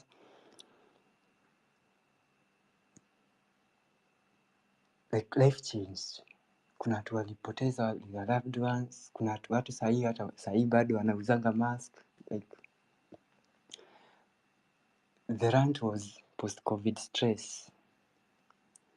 Irene, bado unanisikia? Yes, nakusikia. Okay. I'm a victim. It's okay. But then it's just me and you hapa. Yeah? Ni mimi tu na wewe hapa. Tumebaki sasa mimi na wewe. Okay, niambie. I through this okay, nikwambia aje okay. Hebu niambie your post covid stress. Hata tuko na a new listener. Venye umesikia hiyo monologue.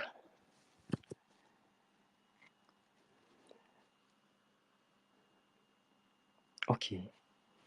Okay, acha tuone. Hello Attila, the hand inversion. Hivyo ndivyo inaitwa. Ogila. Welcome to our space. Tuna siku reminisce, siku flashback, tuna hata sitaki, nimerant for a long time, sitakai kwanza, hata sitakai kusound bitter, nataka kusound very healthy and very calm, sophisticated hivyo stoic. Natakanga nikue kama nimetosheka, alafu okay, but something is wrong, but I'm okay, I'm doing great myself, and mambo haiendi venye nataka, but hivyo seti yeah, bitterness iliisha juu I was bitter kama venye Gen Z walikuwa bitter hiyo time yao. Okay, unaona, hebu niambia Irene, ulikuwa unaniambia aje? Huyo guest amepotea.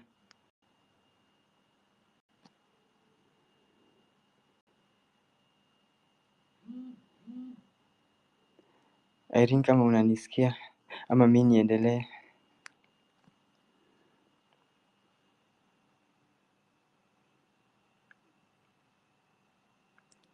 Oh.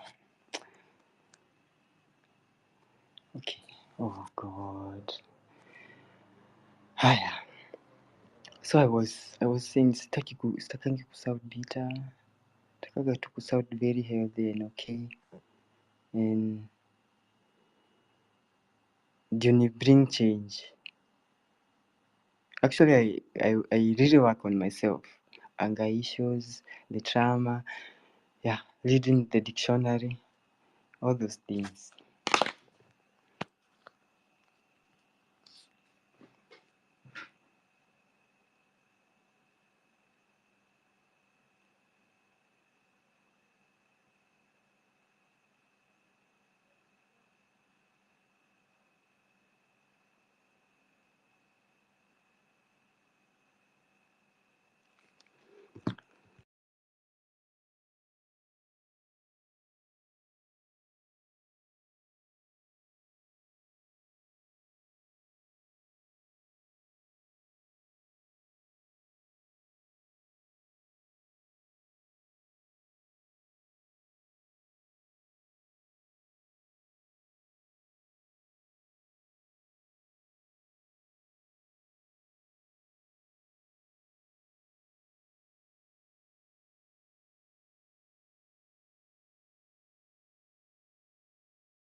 Oh, Maish, naona umerudi. Niko tu hapa. Ni venye Irene sijui alikuwa hapa amedrop. So like talking to myself. The monologues were okay, but talking to myself nikijua nobody is listening. Ilikuwa inakuanga tu beyond. So hebu nipe ka 100 tena nisikie vizuri. Kama unanisikia. Inaweza kuwa simu imejifinya.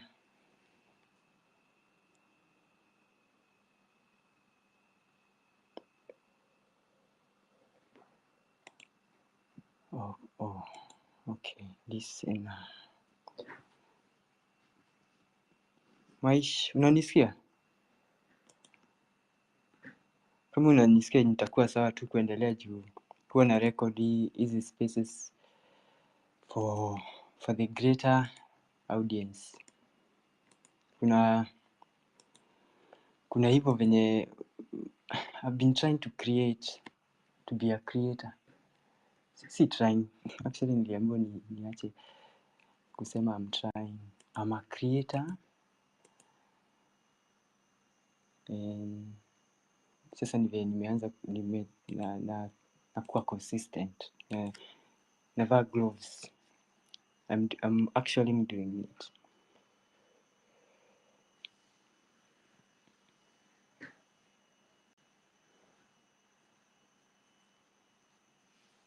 So after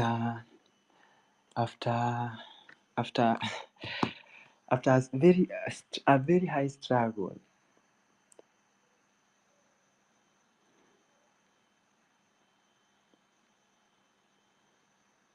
acha nikwambie, after a very high struggle, okay,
all in all,